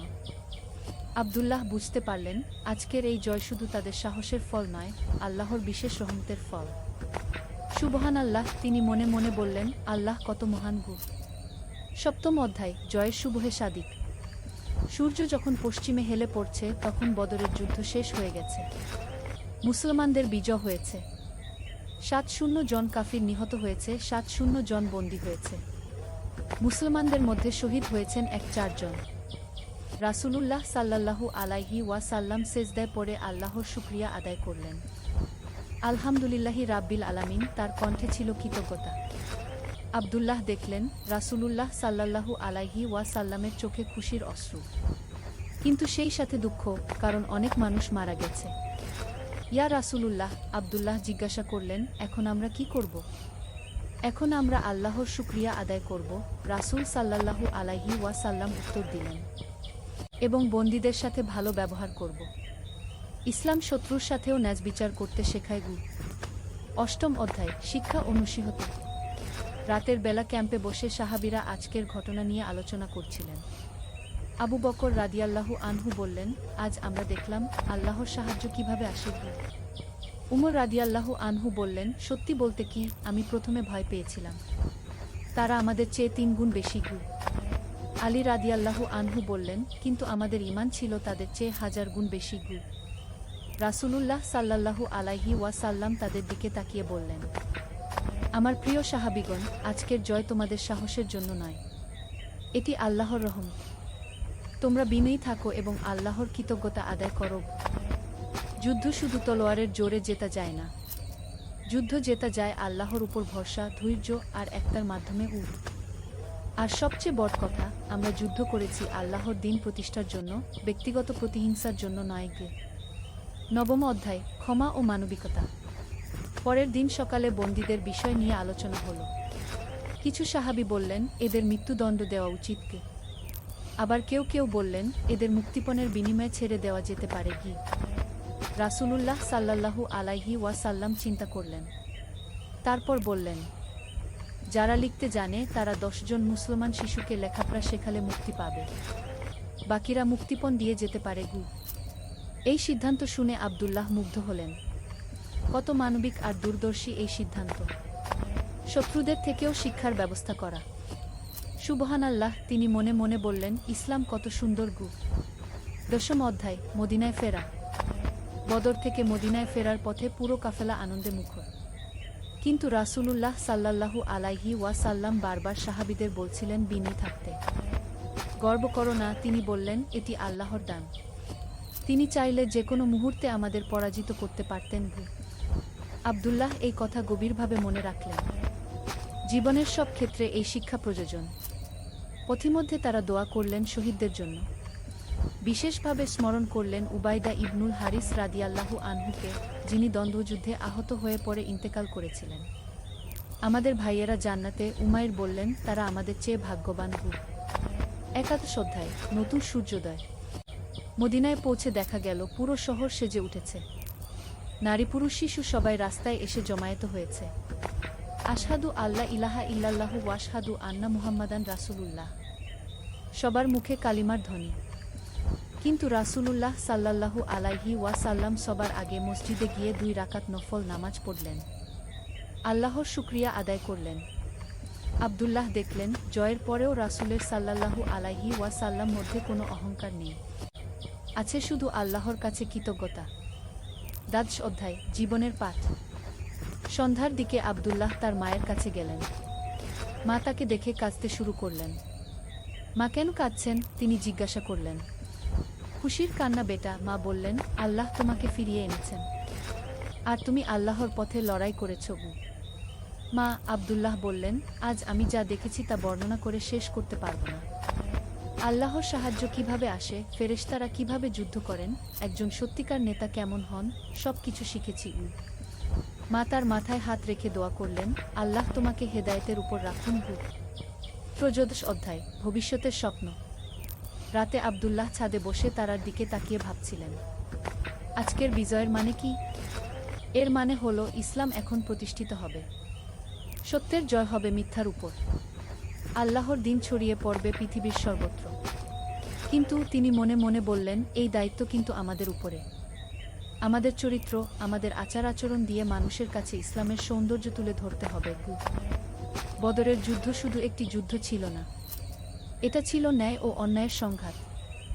আর আল্লাহ ন্যায়ের পক্ষে। চতুর্দশ অধ্যায়, আল্লাহর অনুগ্রহ। পরের জুমার নামাজে রাসূলুল্লাহ সাল্লাল্লাহু আলাইহি ওয়াসাল্লাম খুতবায় বদরের ঘটনা নিয়ে কথা বললেন। হে মুমিনগণ, বদরে যা ঘটেছে তা আল্লাহর পক্ষ থেকে। তোমরা গর্ব করো না, বরং আল্লাহর শুকরিয়া আদায় করো। এই জয় তোমাদের জন্য পরীক্ষা। তোমরা কি কৃতজ্ঞ থাকবে নাকি অহংকারী হয়ে যাবে? মনে রেখো, আল্লাহ তাআলা বলেছেন, তোমরা তাদের হত্যা করনি, বরং আল্লাহই তাদের হত্যা করেছেন। আর তুমি নিক্ষেপ করনি যখন তুমি নিক্ষেপ করেছিলে, বরং আল্লাহই নিক্ষেপ করেছিলেন। আব্দুল্লাহ এই আয়াতের গভীর অর্থ বুঝতে পারলেন। সব কিছুই আল্লাহর ইচ্ছায়। পঞ্চদশ অধ্যায়, বন্দীদের সাথে আচরণ। কয়েকদিন পর আব্দুল্লাহ দেখলেন, বন্দীরা মুসলমানদের আচরণে অবাক হয়ে যাচ্ছে। তাদের সাথে কোনো খারাপ ব্যবহার করা হচ্ছে না। একজন বন্দী তার কাছে এসে বলল, তুমি আমাকে মেরে ফেলো না কেন? আব্দুল্লাহ উত্তর দিলেন, আমাদের ধর্ম আমাদের শত্রুর সাথেও ন্যায়বিচার করতে শেখায়। তুমি এখন আমাদের অতিথি গো। বন্দী অবাক হয়ে বলল, এরকম ধর্ম আমি আগে দেখিনি কি? এটাই ইসলাম। আব্দুল্লাহ বললেন, শান্তির ধর্ম। অনেক বন্দী পরে ইসলাম গ্রহণ করেছিল। তারা বুঝেছিল এই ধর্মের মধ্যে রয়েছে সত্যিকারের মানবিকতা। ষোড়শ অধ্যায়, উমাইরের স্বপ্ন। একদিন উমাইর আব্দুল্লাহর কাছে এসে বলল, আমি একটা স্বপ্ন দেখেছি। কি স্বপ্ন? আব্দুল্লাহ জিজ্ঞাসা করলেন। দেখেছি একটা বিরাট বাগানে আমি হাঁটছি। সেখানে এমন ফল যা আমি কখনো দেখিনি। আর একটি নূরের আলো সব জায়গায়। আব্দুল্লাহ হেসে বললেন, আল্লাহ তোমাকে জান্নাতের স্বপ্ন দেখিয়েছেন হয়তো। তাই মনে হয়। উমাইর বলল, বদরের পর থেকে আমার অন্তরে এক অদ্ভুত শান্তি। সপ্তদশ অধ্যায়, নতুন চ্যালেঞ্জ। কিছুদিন পর খবর এল, মক্কার কুরাইশরা আবার যুদ্ধের প্রস্তুতি নিচ্ছে। তারা বদরের পরাজয়ের প্রতিশোধ নিতে চায়। রাসূলুল্লাহ সাল্লাল্লাহু আলাইহি ওয়াসাল্লাম সাহাবীদের ডেকে বললেন, আমাদের আরও কঠিন পরীক্ষার জন্য প্রস্তুত থাকতে হবে। বদর ছিল শুধু শুরু। আব্দুল্লাহ বুঝলেন, জীবনে পরীক্ষা একের পর এক আসতেই থাকবে, কিন্তু আল্লাহর উপর ভরসা রেখে সব পরীক্ষায় উত্তীর্ণ হতে হবে। ইয়া রাসূলাল্লাহ, তিনি বললেন, আমরা আপনার সাথে আছি। অষ্টাদশ অধ্যায়, জ্ঞানের তৃষ্ণা। বন্দীদের মধ্যে যারা লেখাপড়া জান, তারা মুসলিম শিশুদের শিক্ষা দিতে শুরু করল। আব্দুল্লাহ তাদের কাছ থেকে আরবি ব্যাকরণ এবং কবিতা শিখতেন। তিনি বুঝেছিলেন, জ্ঞানী মানুষকে প্রকৃত মানুষ বানা। আল্লাহর রাসূল সাল্লাল্লাহু আলাইহি ওয়াসাল্লাম ঠিকই বলেছেন। তিনি মনে মনে ভাবলেন, জ্ঞান অর্জন করো, সেটা চীন দেশে গেলেও শত্রুদের কাছ থেকেও শেখার আছে। এই শিক্ষা তার জীবনে নতুন দিগন্ত উন্মোচন করল। ঊনবিংশ অধ্যায়, আখিরাতের প্রস্তুতি। বদরের পর আব্দুল্লাহর জীবনে এক বিরাট পরিবর্তন এসেছে। তিনি বুঝেছেন, জীবন খুবই ক্ষণস্থায়ী। প্রতিদিন তাহাজ্জুদ নামাজ পড়তেন, কুরআন তেলাওয়াত করতেন। দান খরাত বেড়ে গিয়েছিল। উমাইর একদিন তিনি বললেন, বদরে যারা শহীদ হয়েছেন তারা আমাদের চেয়ে ভাগ্যবান। কেন? উমাইর জিজ্ঞাসা করল। তারা সরাসরি জান্নাতে চলে গেছেন। আমাদের এখনো পরীক্ষা বাকি। বিংশ অধ্যায়, পরিবারের গুরুত্ব। একদিন আব্দুল্লাহর মা অসুস্থ হয়ে পড়লেন।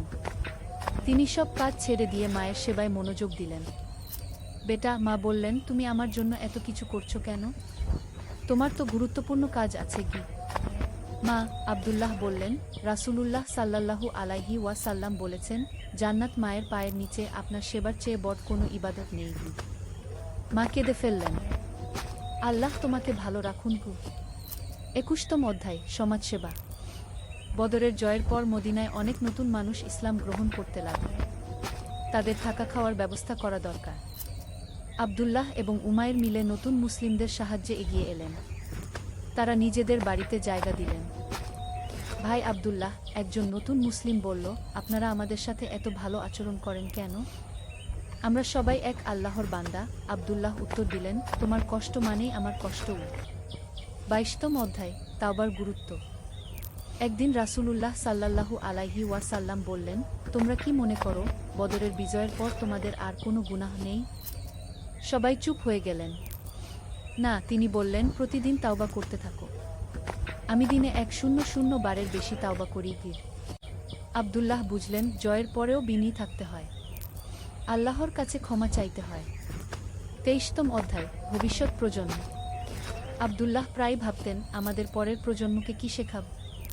তিনি স্থির করলেন, ছোট বাচ্চাদের কুরআন শিক্ষা দেবেন। বদরের ঘটনা তাদের কাছে বলবেন। শোনো বাচ্চারা, একদিন তিনি বললেন, আল্লাহর উপর ভরসা রাখলে পাহাড়ও সরানো যায়। বাচ্চারা মুগ্ধ হয়ে শুনুক তার কথা।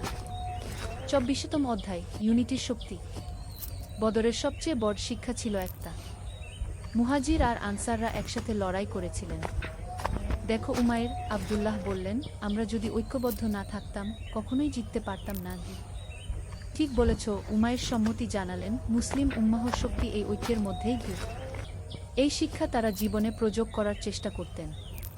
25তম অধ্যায়, দোয়ার শক্তি। বদরের আগে রাসূলুল্লাহ সাল্লাল্লাহু আলাইহি ওয়াসাল্লাম যেভাবে দোয়া করেছিলেন, সেটা আব্দুল্লাহর মনে গেঁথে গিয়েছিল। তিনি বুঝেছিলেন, দোয়াই আসল অস্ত্র। আল্লাহর কাছে কাঁদতে পারলে সব অসম্ভব সম্ভব হয়। প্রতিদিন তিনি দোয়া করতেন, আল্লাহুম্মা আইনি আলা জিক্রিকা ওয়া শুকরিকা ওয়া হুসনি ইবাদাতিক। হে আল্লাহ, আমাকে আপনার জিকর, শুকরিয়া এবং সুন্দরভাবে ইবাদত করার তৌফিক দিন। 60তম অধ্যায়, জীবনের শেষ পাঠ। বছরের পর বছর কেটে গেল। আব্দুল্লাহ এখন বৃদ্ধ। উমাইর কয়েক বছর আগে ইন্তেকাল করেছেন। একদিন তার কাছে এক তরুণ এসে বলল, চাচা, বদরের যুদ্ধের কথা বলুন গু। আব্দুল্লাহ গভীর শ্বাস নিয়ে বললেন, বেটা, বদর আমাদের শিখিয়েছে আল্লাহর উপর ভরসা রাখো, ন্যায়ের পক্ষে লড়ো, শত্রুর সাথেও ন্যায় বিচার করো, অহংকার করো না, আর সবচেয়ে বড় কথা, একতা রক্ষা করো। এই শিক্ষাগুলো শুধু যুদ্ধক্ষেত্রের জন্য নয়, জীবনের প্রতিটি ক্ষেত্রে প্রযোজ্য। তরুণ মুগ্ধ হয়ে শুনো। উপসংহার, অনন্ত পাথে। আব্দুল্লাহ ইবনে মাসুদ রাদিয়াল্লাহু আনহু পরে ইসলামের একজন বিখ্যাত আলেম হয়েছিলেন। তিনি কুরআনের তাফসির এবং হাদিস শিক্ষা দিতেন। বদরের সেই দিনের অভিজ্ঞতা তার পুরো জীবনে প্রভাব ফেলেছিল। তিনি শিখেছিলেন, 1. আল্লাহর উপর পূর্ণ ভরসা রাখতে হয়। 2. ন্যায়ের পক্ষে সর্বদা দাঁড়াতে হয়। 3. শত্রুর সাথেও ন্যায় বিচার করতে হয়। 4. জয়ের পর অহংকার করা যায় না। 5. একতার মধ্যেই শক্তি। 6. দোয়া সবচেয়ে বড় অস্ত্র। 7. জ্ঞান সর্বত্র থেকে অর্জন করতে হয়। 8. পরিবার এবং সমাজের প্রতি দায়বদ্ধতা থাকতে হয়। মৃত্যুর আগে তিনি তার সন্তানদের বলেছিলেন, বেটারা, তোমরা আল্লাহকে ভয় করো, তার রাসূলের সুন্নাহ অনুসরণ করো, আর মনে রেখো, বদরের শিক্ষা কখনো পুরাতন হবে না। সত্য সর্বদা মিথ্যার উপর বিজয়ী হয়। আল্লাহ ধৈর্যশীলদের সাথে। আর সবচেয়ে বড় জিহাদ হল নিজের নফসের বিরুদ্ধে জিহাদ। এভাবেই শেষ হল বদরের বীর আব্দুল্লাহ ইবনে মাসুদের কাহিনী। একটি যুদ্ধ যা শুধু ইতিহাস নয়, আমাদের জীবনের পাথেয়। রাব্বানা আতিনা ফিদ দুনিয়া হাসানাতা ওয়া ফিল আখিরাতি হাসানাতা ওয়া কিনা আযাবান নার। হে আমাদের রব, আমাদের দুনিয়াতে কল্যাণ দিন, আখিরাতেও কল্যাণ দিন এবং জাহান্নামের আযাব থেকে রক্ষা করুন। আল্লাহু আলাম।